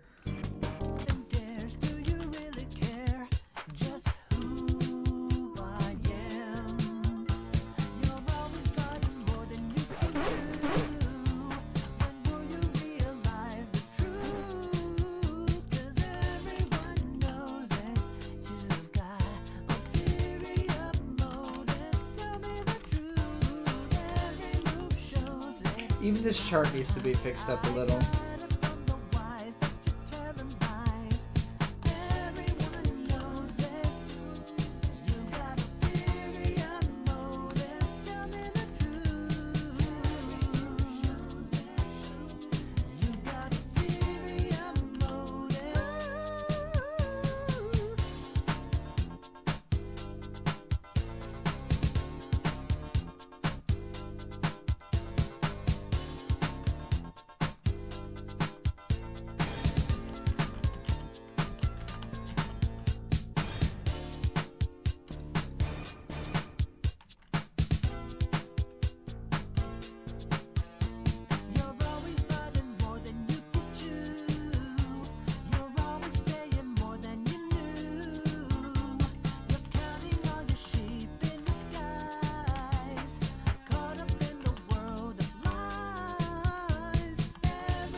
Nice, that was a good one. Menu music is really loud, as is the rest of the game. It balances the song in particular a lot better. Yeah. Ah! He's dead. Now it is a little loud, yeah. I didn't finish the death cutscene because it started to lag as I was building the character sheet, so I'm like, whatever, I'll just finish it. Let's let it up.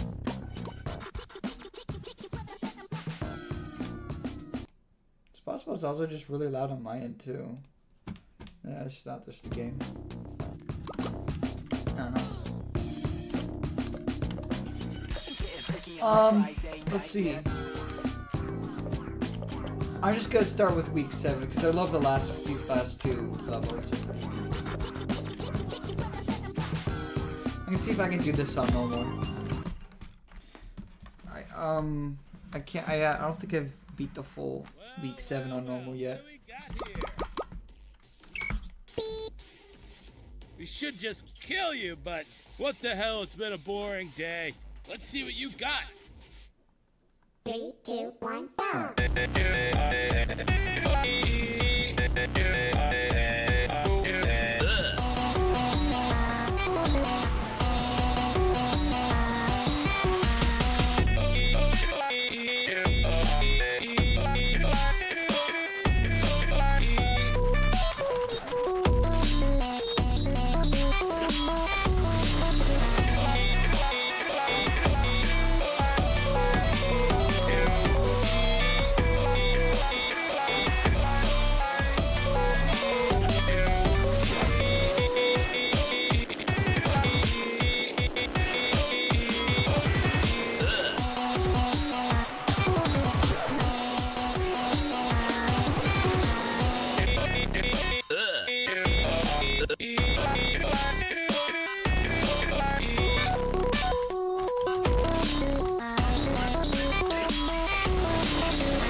I did it. Pretty tight bars for a little dude who's simping over an ugly, boring little teenager that wears her mom's clothes.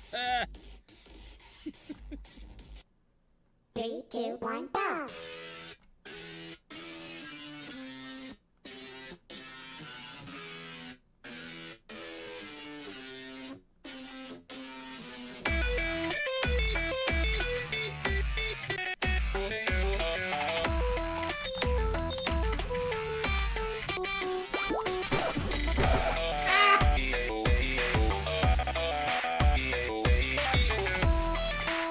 I can barely ever get this one in normal, so let's see how I do.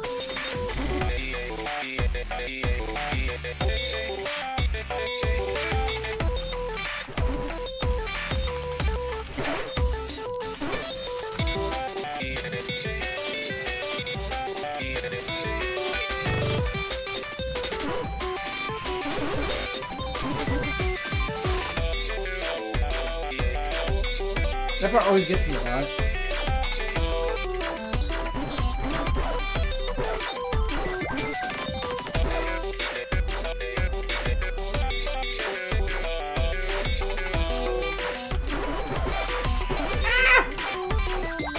It throws me off so much. Oh, I'm on the verge of death right there. Oh no.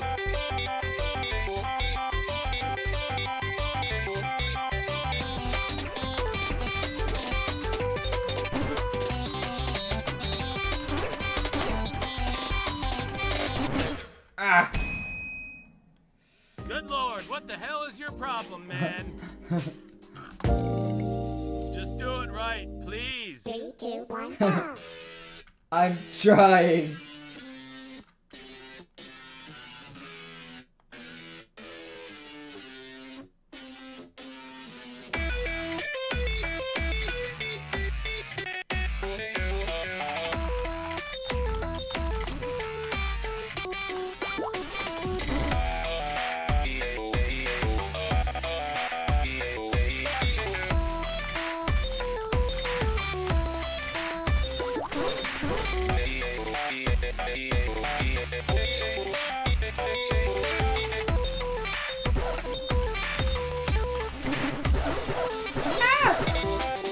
How did I get so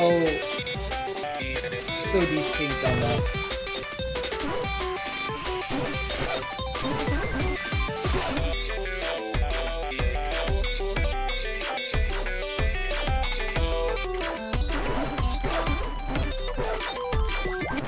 Ah!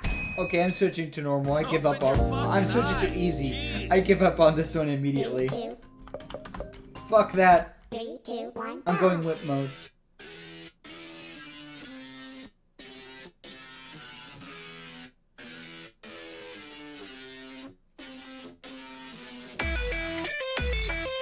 It's so overwhelming now how slow it is, but it's like the only way I can beat this level. I'll work up to normal though. I just don't have the right reflexes. Like if I get off track, I can't get back on track easily. Like it's like my body also like panics, so like oh shit, and I fail. I tried to like get back on track frantically.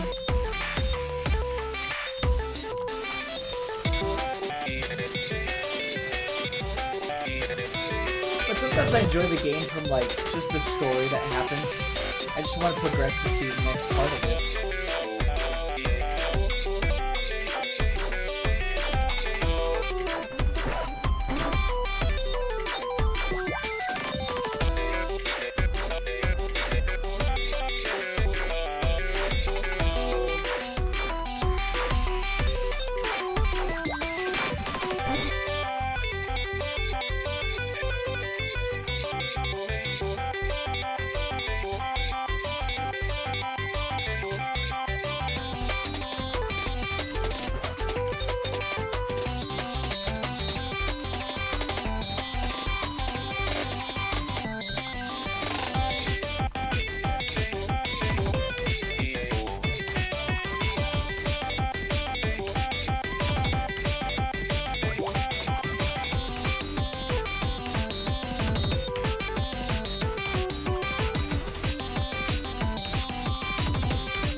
God effing damn it.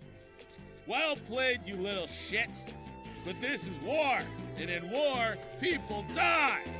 Man, get rid of fire. Sorry, no problem for you this year.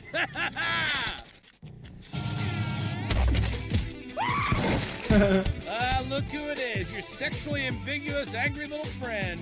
Don't you have a school to shoot up? There's one way to settle this. Let's rock, you little cunt. You little cunts. Three, He had to two, correct one, himself. I love that cutscene.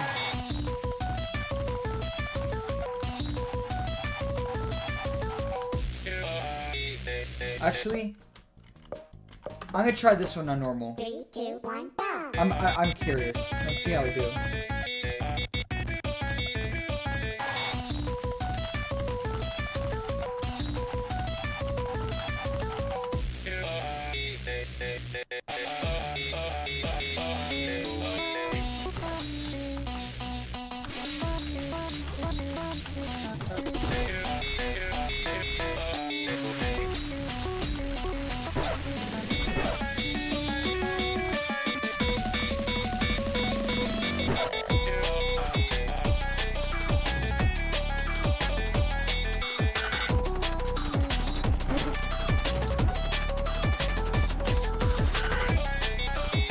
Not bad.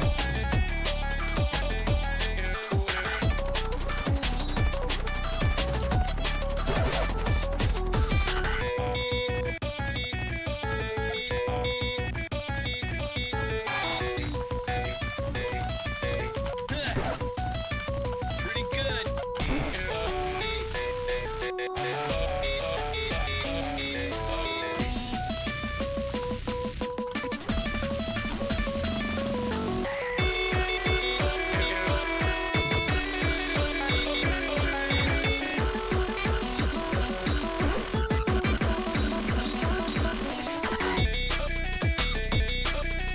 Why'd the second song like absolutely kick my ass?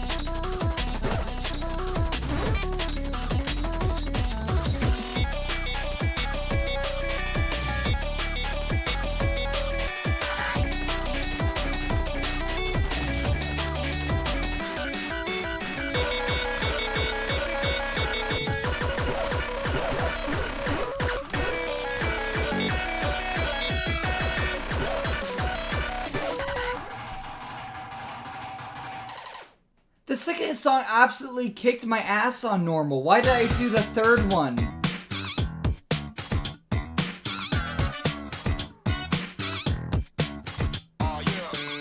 I just suck in all the wrong places, I guess.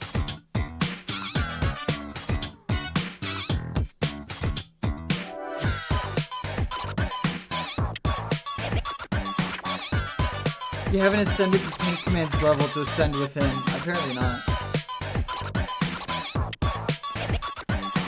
I don't understand how I did that. But alright. Let's see how I do this one on normal again. I can't get the second song, but we'll see.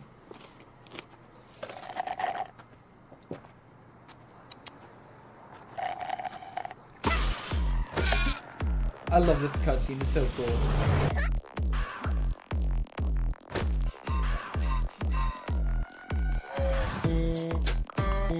The lore. We finally get the lore.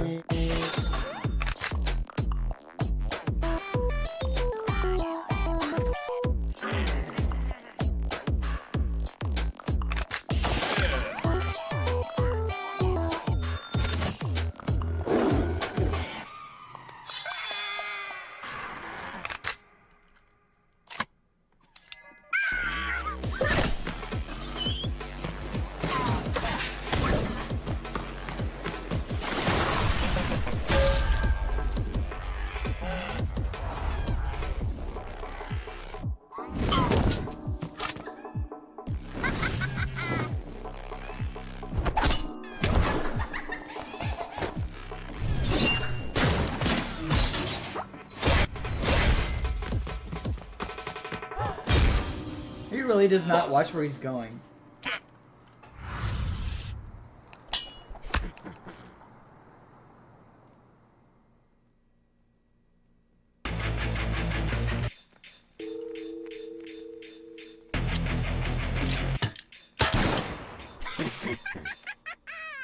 Three, two, one, go.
Boom. I did that one. I did that one fine. Three, two, one, go. This is the one I have the most trouble with on normal.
Okay, maybe this one was fine on normal.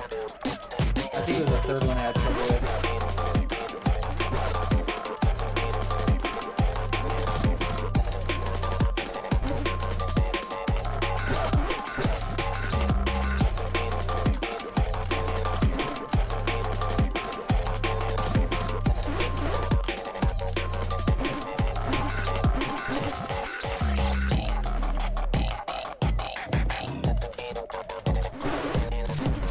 Ah!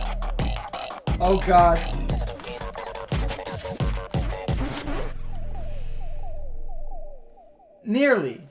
Nearly fell right off the wagon there at the end. Three, two, one, go. Okay, this is... Oh, this is the one I can't do for shit on them.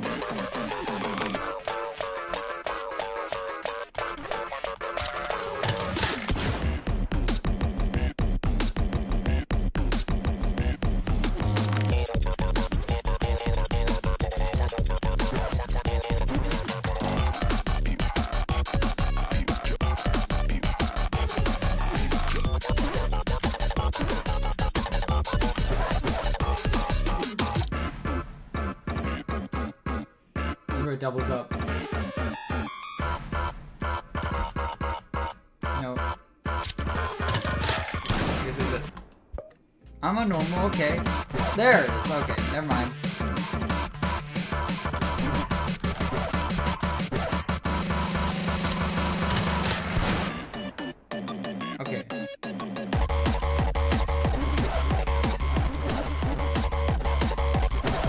I can never match that one up. Ah. I can't believe what I'm seeing. I did pretty okay on that one. I got far. I got farther than usual.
I can't believe what I'm seeing. God. Wait, the stream is still on. Yeah, we do long streams on this channel. We go long. I might actually make a highlight. Some highlight video for this stream, or just section it off of things I've been doing. And I want to start trying to stream highlights. I've tried in the past, but never really managed to go back through. I didn't really have time, but now I do. So Come on, I might as well try it for this stream. don't stop. But yeah, our streams are long 3, 2, on 1, Empty go. Creations.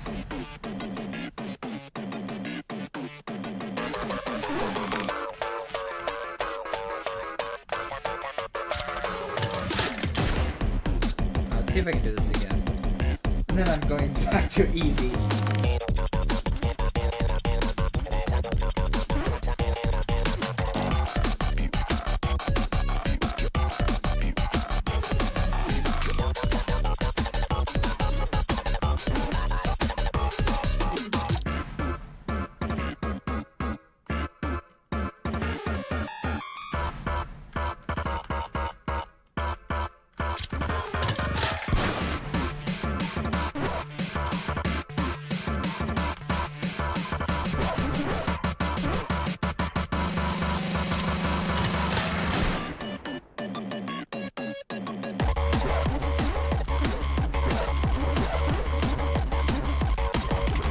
Okay, I think I got the pattern on that one.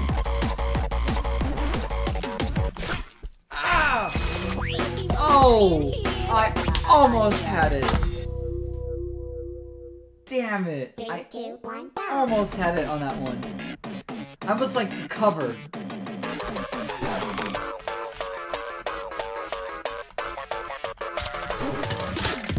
I'll go with it. Let's see.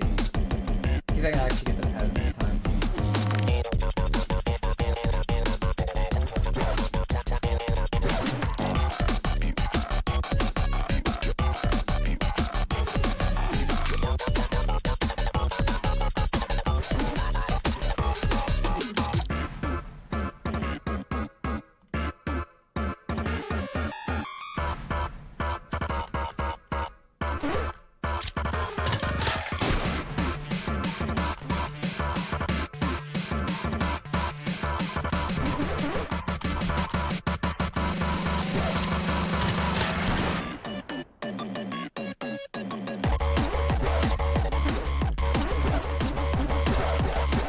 Oh no!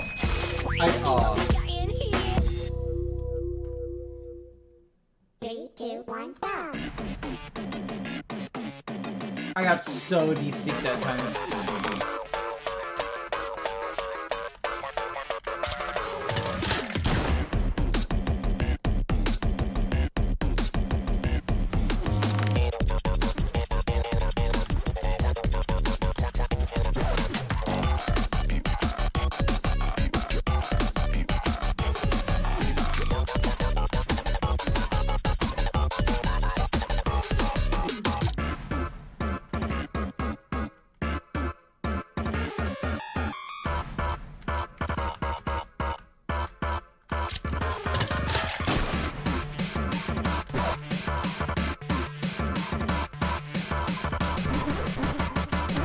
Ah!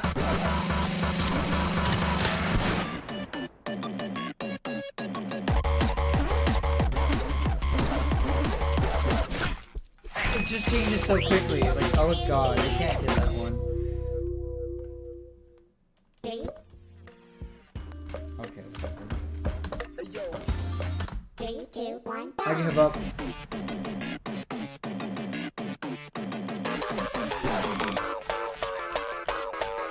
Oh, did I actually not change it?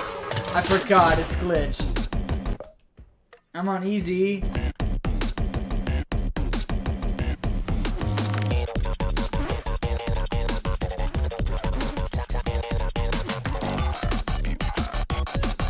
Uh-oh.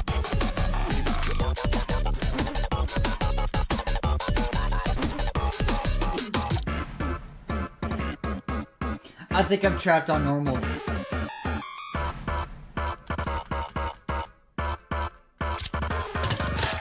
Oh well.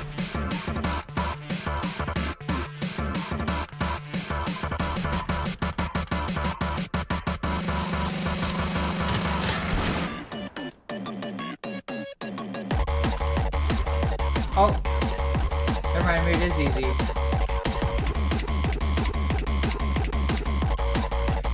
Even easy mode is like kind of difficult.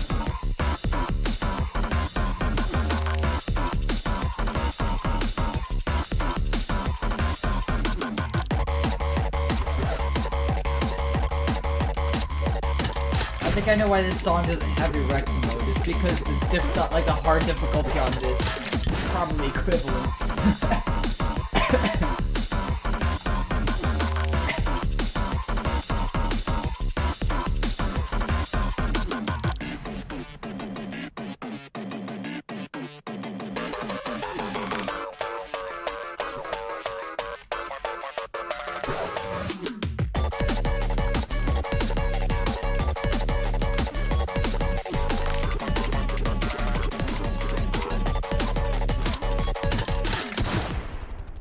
Okay, I did it. 3, 2, 1, At go. what cost? Oh, they didn't put the cutscene. Where'd the cutscene go?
There we go.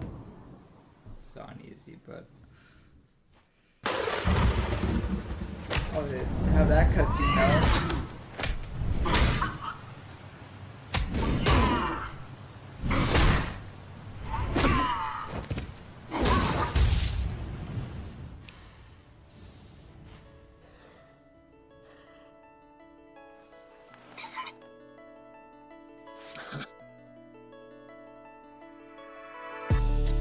They're friends now, yay.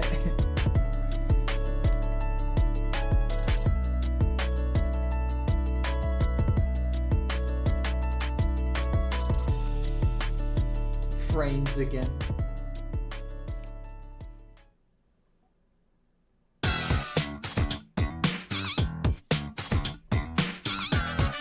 That's pretty cool.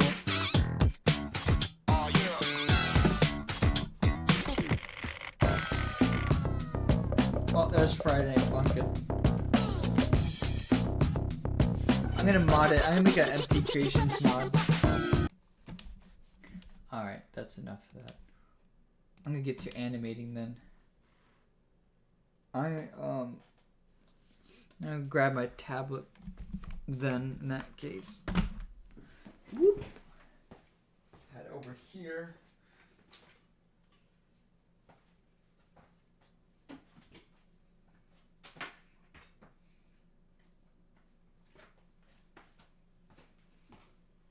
Alright, I'm gonna move to, didn't I have a tab that I used for drawing stuff? Thought I did. I had a webcam I used for drawing.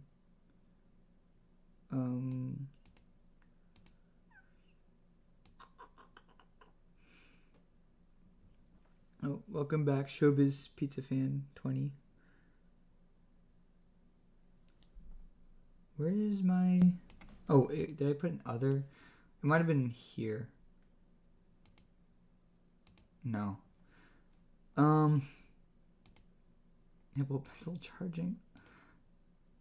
This might have been what I used to use for drawing, but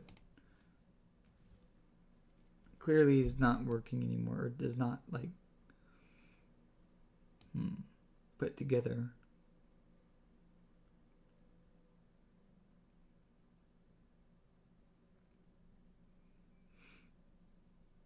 I guess I can just use the other one I had.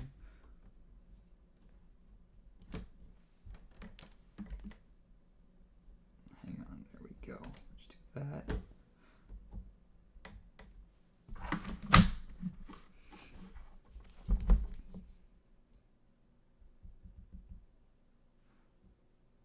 Gotta open up the...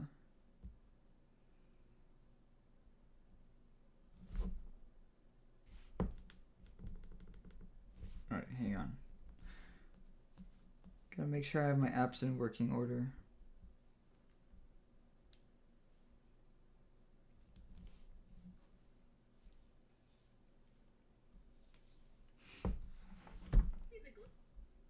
Okay. Okay, get the... There we are. But I gotta switch this. Oh.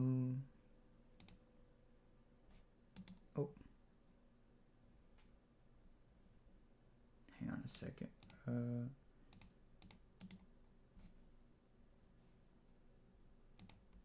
There we go. Okay. I have to flip it vertically.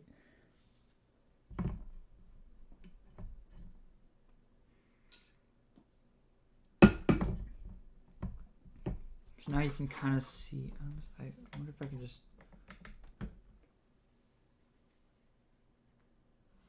It's not that straight, but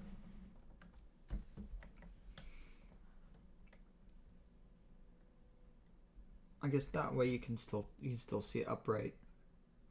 It's not gonna be zoomed in all the way either, but oh well, it's all just behind the scenes stuff anyway. Okay, I feel like I need to clear off my space a little more here. Put my planner somewhere else. Alright, bear with me for a second. I'm just gonna move my stuff around.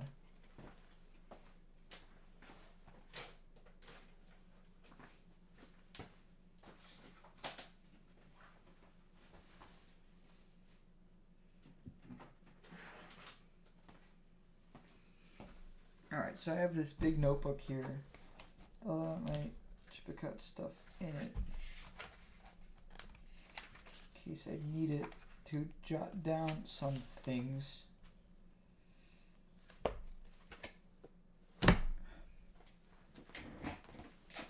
I'll just keep it on standby in case I do need it.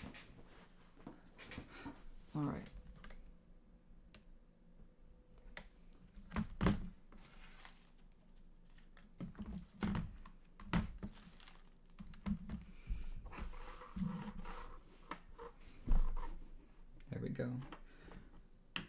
do that.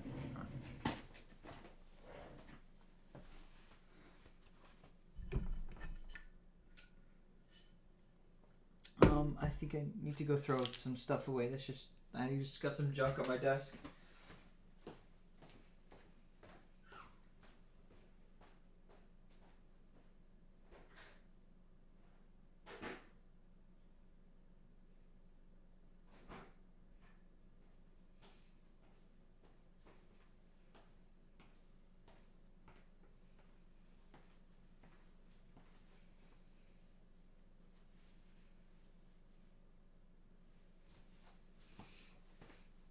All right.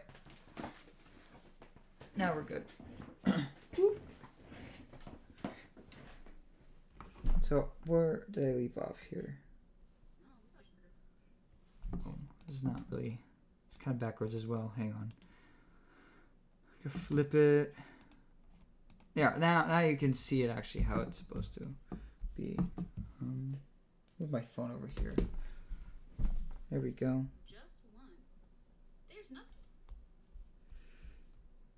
So I gotta listen to the audio here.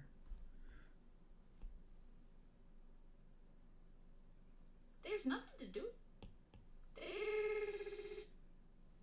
Alright, so I think I was gonna have her shrug. There's nothing to do around this town. Okay.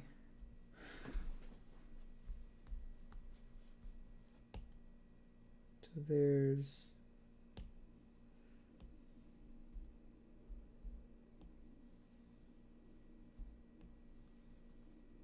I think my pencil size is right.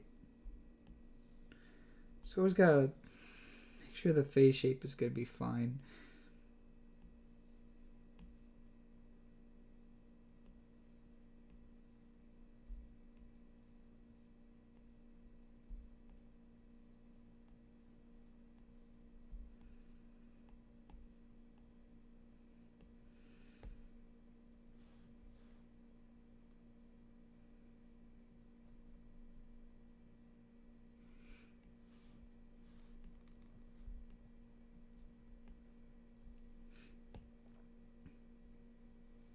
Oh, we got a new person in chat. Chuck E. Cheese 32 M-Bot. Rock of Fire Explosion. This is a little far from Rock of Fire Explosion when I'm animating here.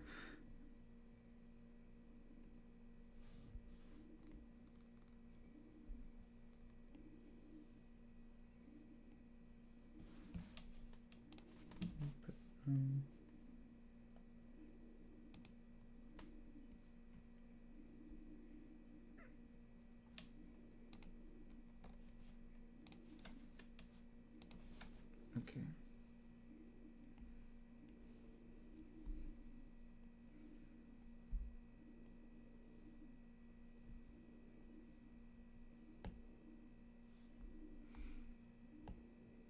So she's gonna slowly shrug.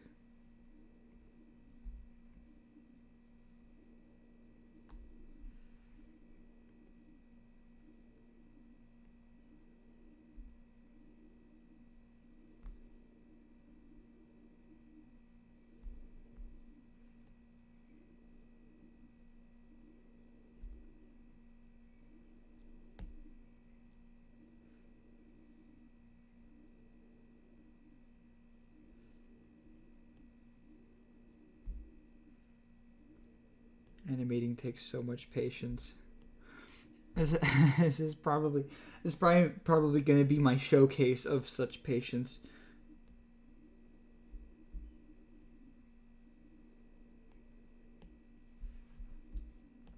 But I wanted to animate this, so I'm going to do it.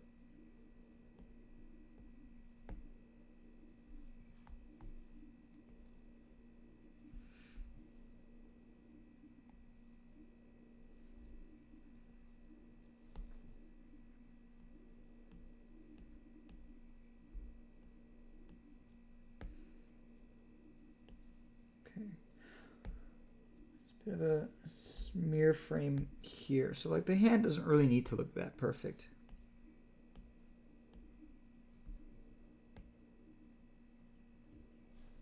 Let's see how... And the mouth we animate later. There's nothing So she's just gonna go right into a shrug. There's nothing. There's nothing to. There's.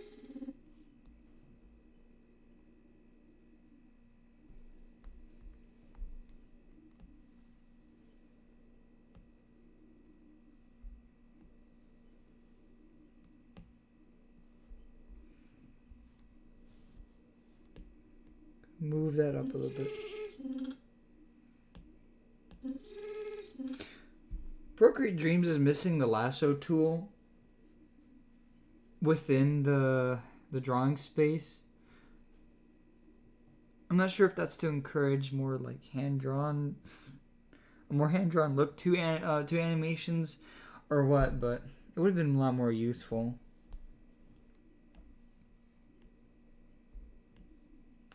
Even though, of course, everything still is hand-drawn, so sometimes lasso tools just put the right places, put the right parts in the right places.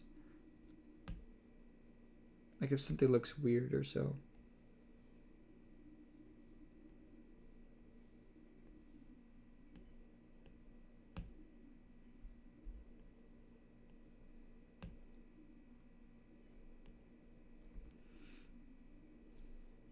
She looks upward. That looks good. Okay.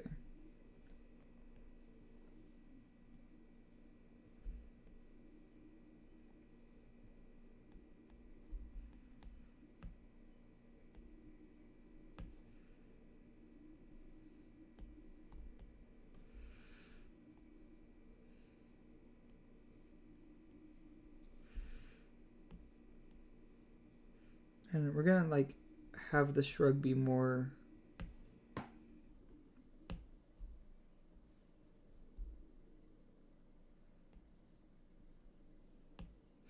like it starts slowly, then quickly goes up, and then like we'll have another frame where it's already like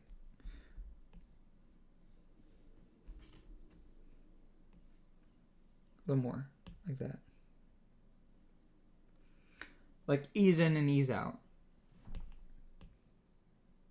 That's just the way I animate. The way I want the typical animation style is going to be kind of weird. Like it'll be kind of all over the place. It depends on the emotion of the scene.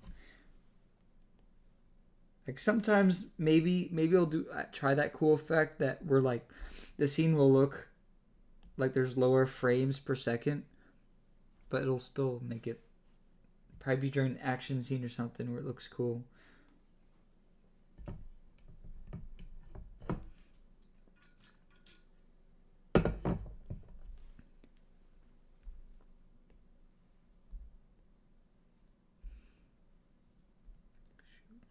Okay.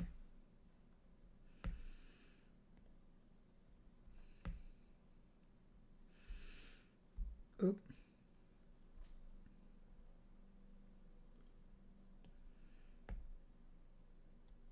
I want her body to kind of move back a little bit.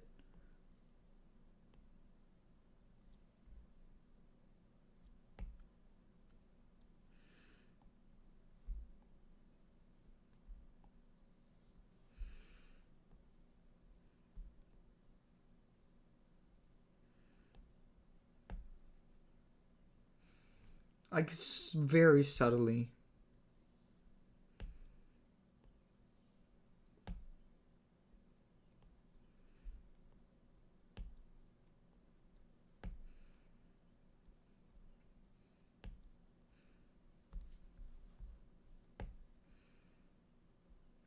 She looks like she loses her boob.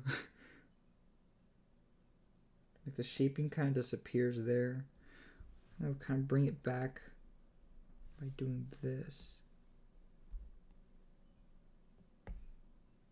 This is something I also gotta practice with animation, is sometimes the shape will kind of disappear as I'm animating, and I always just gotta make sure it's gonna keep.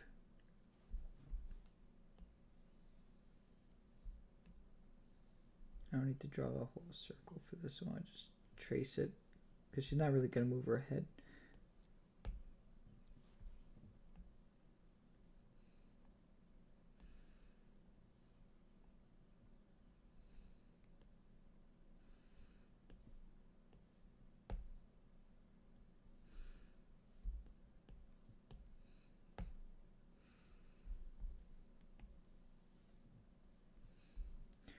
The hair doesn't need to move much.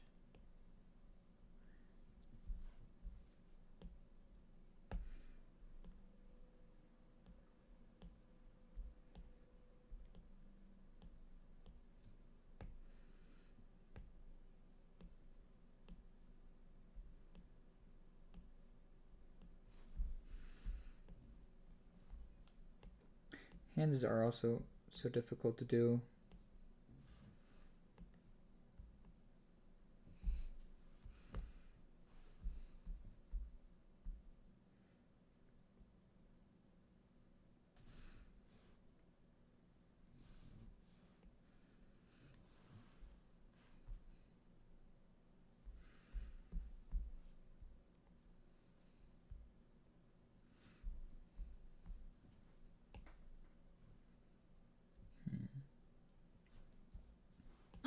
There's nothing. There's nothing. I might change that hand actually.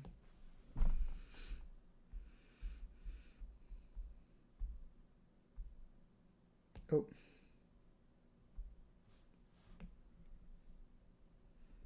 I like the thumb. I like where the thumb is, but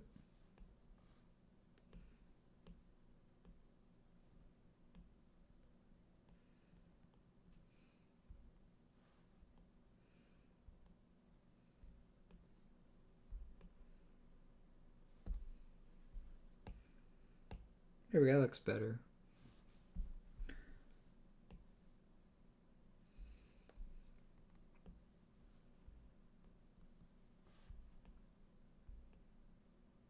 Oop.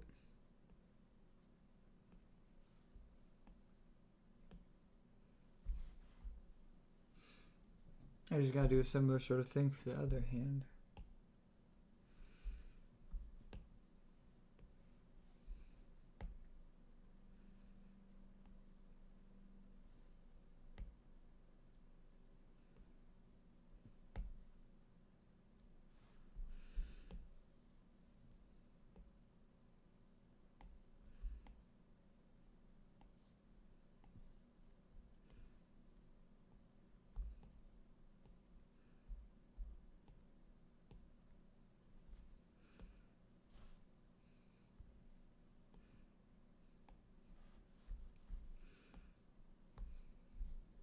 Okay, that hand looks different than the other.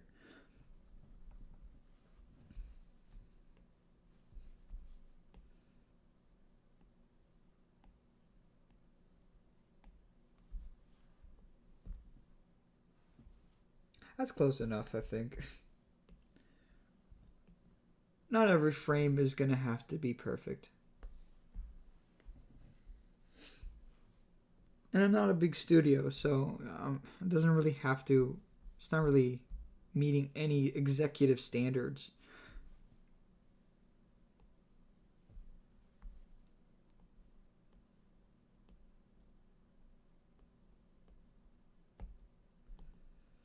Chipicut's gonna be one of those things where it's like it's more story driven, and the animation is just the medium in which to tell it.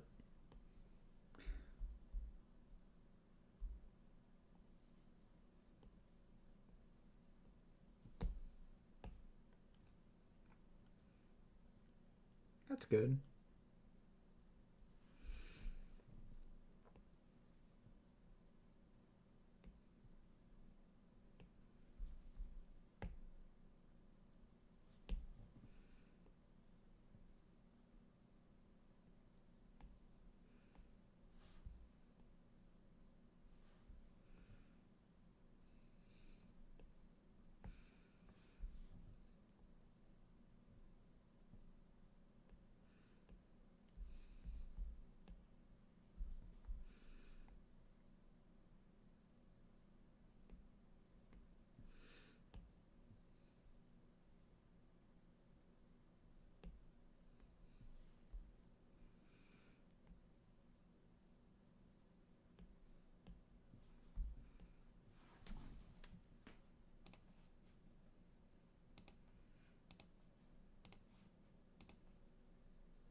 Okay.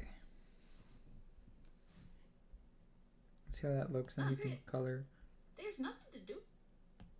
There's nothing.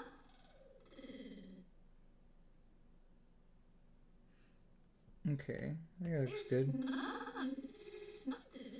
There's not.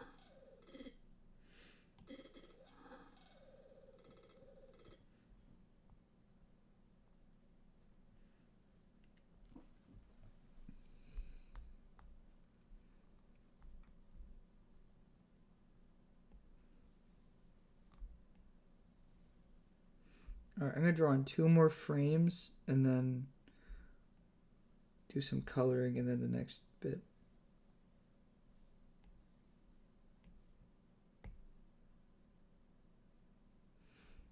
It needs to be higher.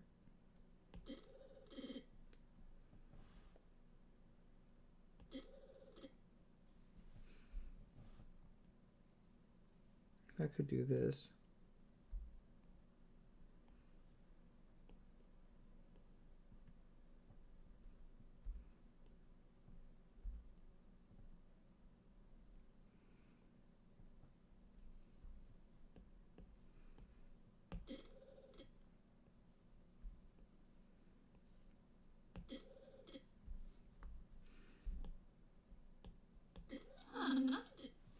See, this other eye looks kind of off.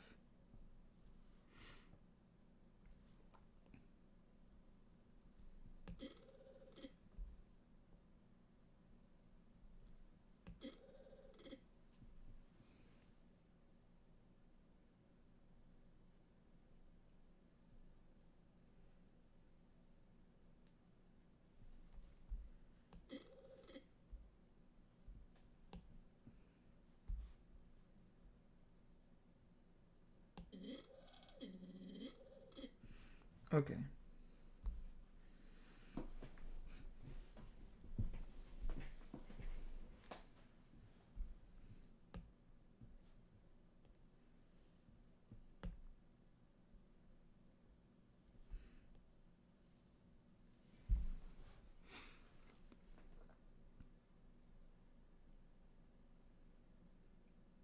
How do you animate rocket fire mouse? You mean Mitzi? I'm trying to match the way you animate them and I cannot figure out how you do it because there's no pattern at all. I don't think even I remember. Dang, I don't know. I just kind of animate the way I do and I don't really think about it. We animate, I assume that's animate the exact same way. Well, obviously, because we both use the same app. Like, what are you doing right now? It's almost exactly how I am. I actually don't use Flip-a-Clip as much anymore. I use Procreate Dreams, which is a little more advanced than Flip-a-Clip was.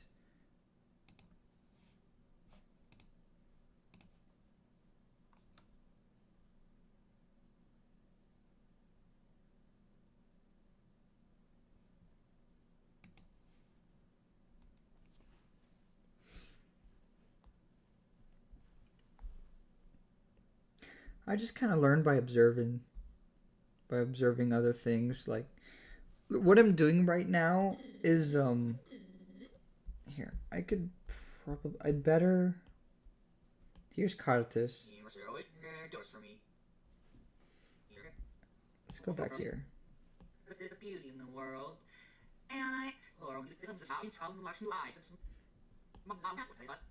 something as simple as they put the. Okay, so what I'm doing right now is like, you know how in cartoons a character's talking, right? But they don't want to make it look like they're just standing still. So they'll add like a little thing where it's like they change a little bit in just 2 frames, and then they go back. So I observed that from cartoons that I've watched and seen. Probably a more older like animation technique, but that's what I'm kind of replicating right now. There's nothing. I'm doing it with Gertrude.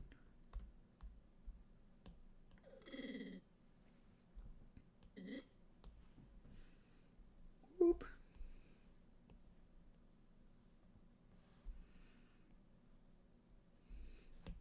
ah.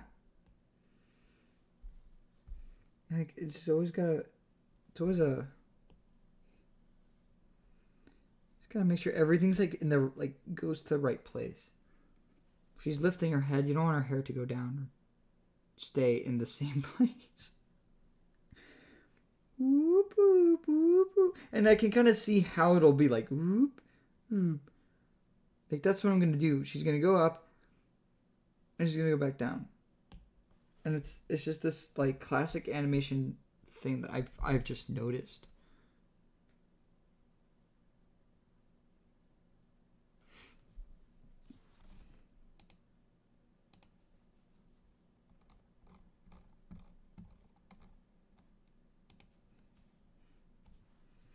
So hands don't need to move much.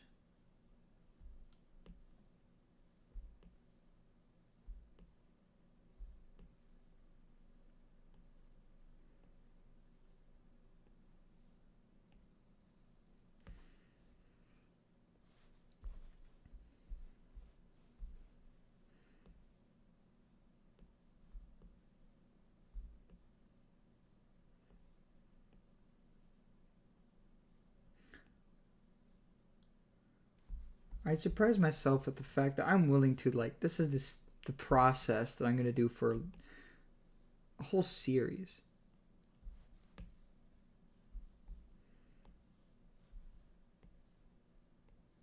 This is how I plan to animate the whole show. Well, of course, there will be scenes where like the animation will get a lot like more action packed and more interesting. Of course.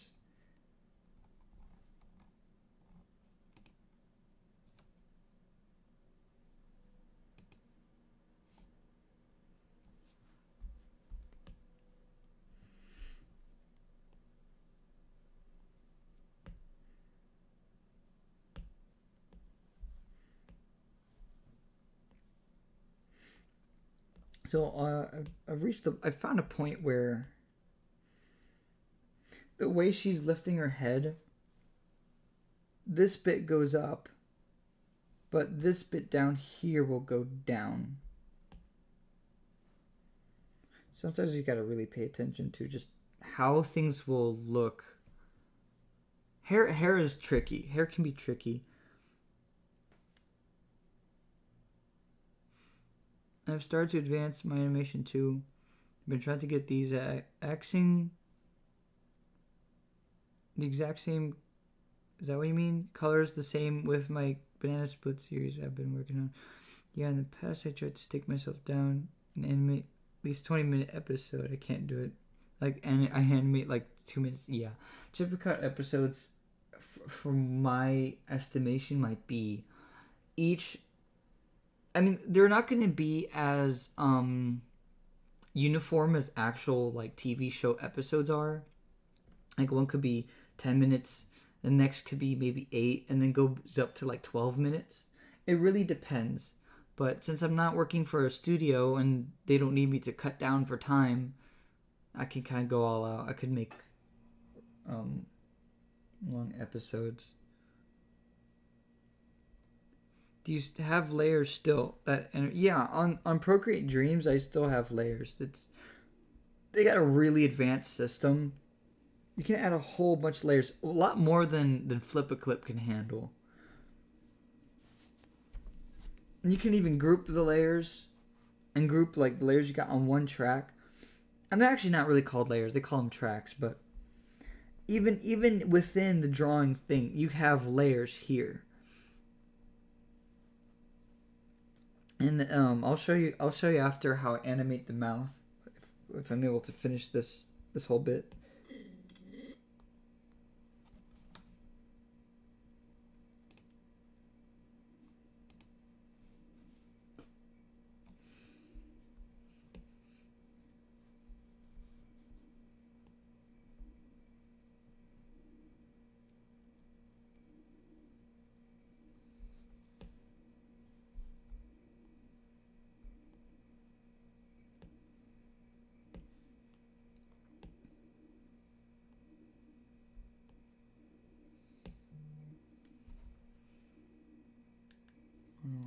phone's buzzing for?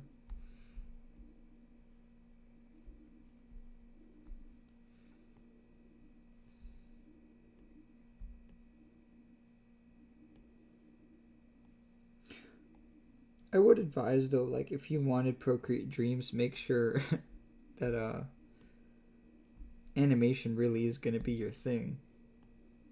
So if you have the confidence in it, then by all means, but it's like $20 to get it, so I procrastinate a lot. I only have 3 scenes done because I'm like, okay, I'm gonna get this scene done 5 minutes later. Yeah. I have to beat a lot of procrastination if I want to get Chipicot done too. I have so many other projects that I gotta do too. Well, not that I gotta, but I wanna.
Okay.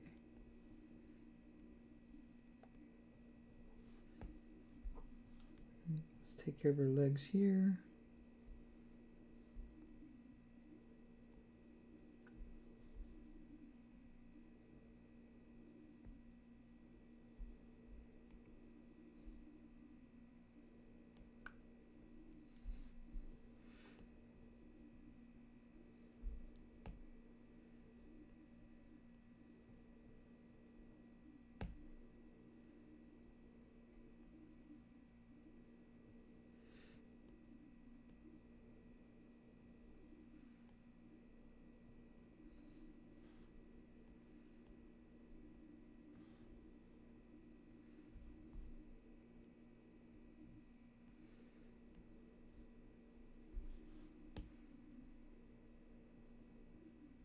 Looks good. Here's another thing I love about Procreate Dreams is like they got the flip book here, so you can really check on your progress, and at any speed you want it to, as well.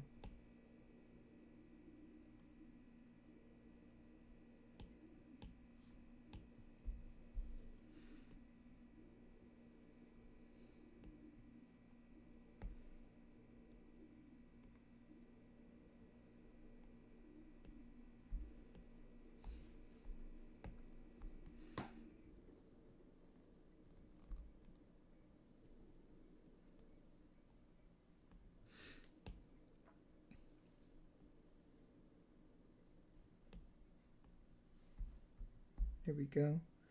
Oh, hair behind her legs. There we go.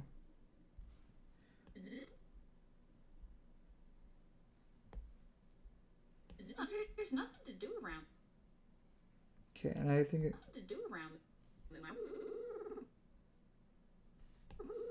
this. so around that, I want her to go back down. Maybe bring her arms down a little.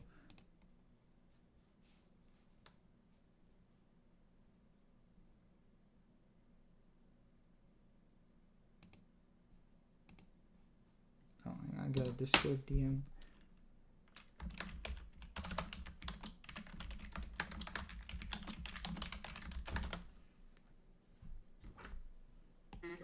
Okay, now I can color because when I do this and then go back down, I don't want to have to color a frame that I'm going to duplicate.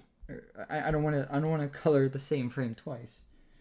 Sometimes I fall to doing that, and consume some time. Sometimes I have to just kind of start coloring the animation midway through.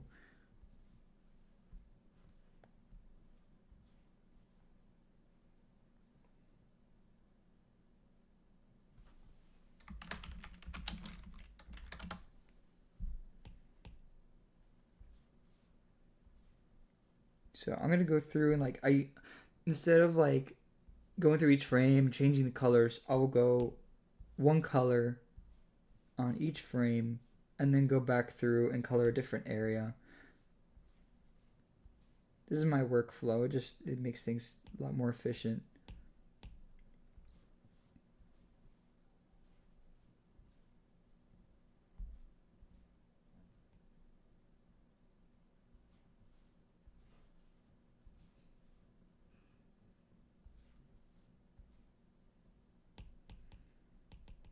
Okay, so then I'll back here.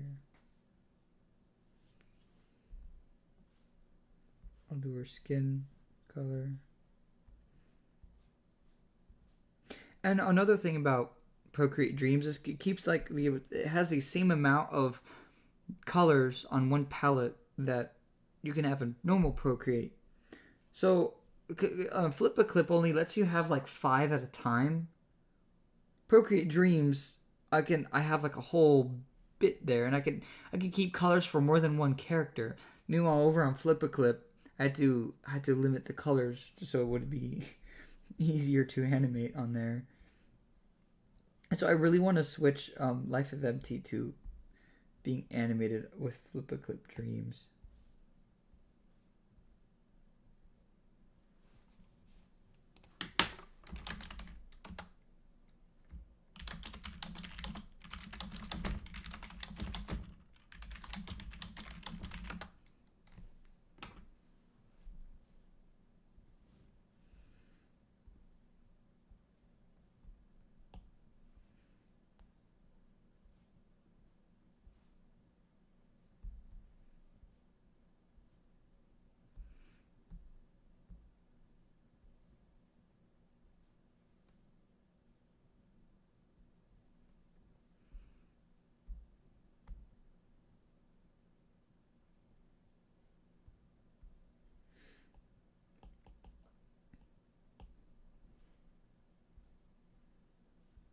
Okay.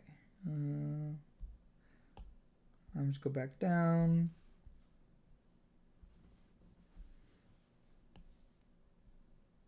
Sometimes it won't color in all the way, so I just gotta manually color.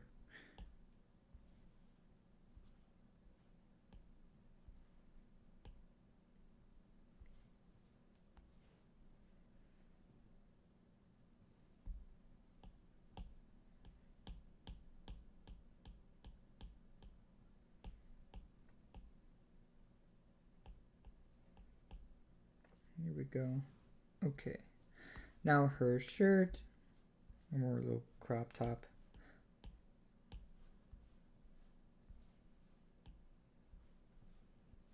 I don't know why, but it seems like crop tops are a staple in my female character designs.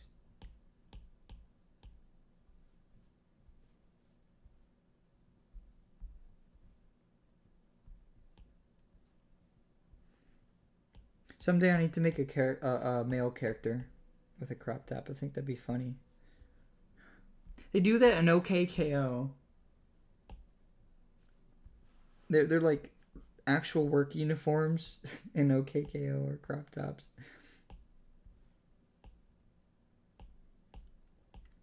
I remember being like 7 and always wondering why girls were always walking around with their bellies out. And I guess that like when I was like really little, that became part of my, little kids generalize. Little kids are susceptible to stereotyping. And for me, it's like girls wearing like crop tops and like short clothing was like my own stereotype for girls. I don't know, I guess that's just stuck with me. If I had to explain why I always do that when I design characters, I feel like that's one of the reasons why.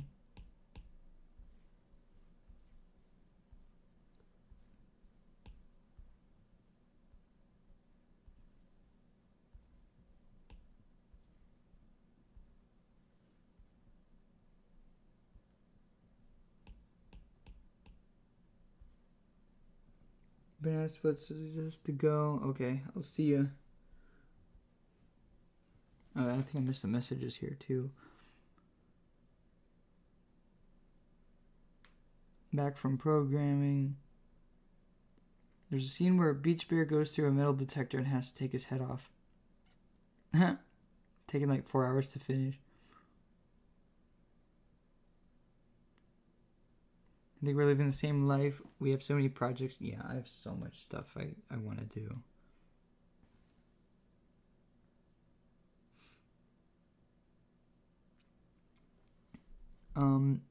Banana Split says, I'm going to go in a minute. Any more advice? Sorry, I missed that. Yeah, my advice is just keep practicing. Just don't stop animating, and then you'll get better as time goes on. That's all I got to say.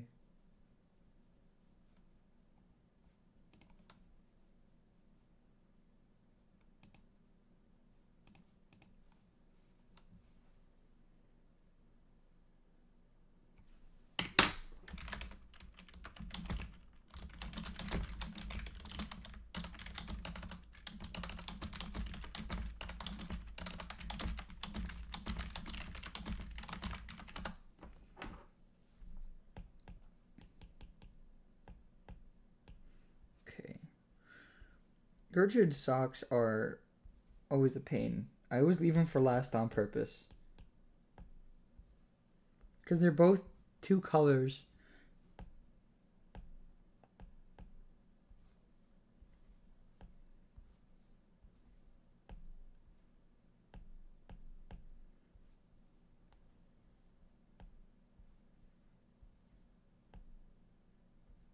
Gosh, sorry, 6:25. I might end the stream soon.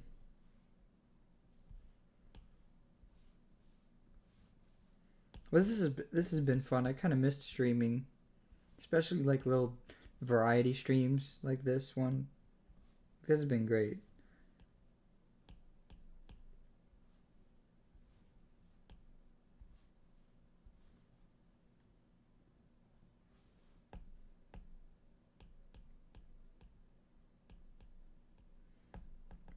Wait, is that it? Did I miss any other? Okay, I think that part's done, or the little bit. There's nothing to do around. And then I do this, boop, boop. To do around this town. Okay, and then it creates that There's like. nothing to do around this town. Camera didn't really see it that well. My screen likes to smudge and stuff, and then put down a lot of glare. There's nothing to do around this town. There's nothing to do around this Okay. town. Well, I'm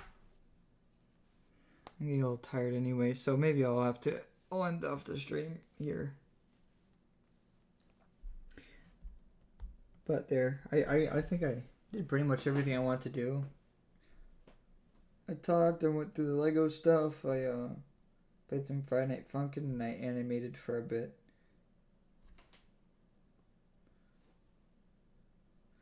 Alrighty, well, thank you guys for watching then. Boop.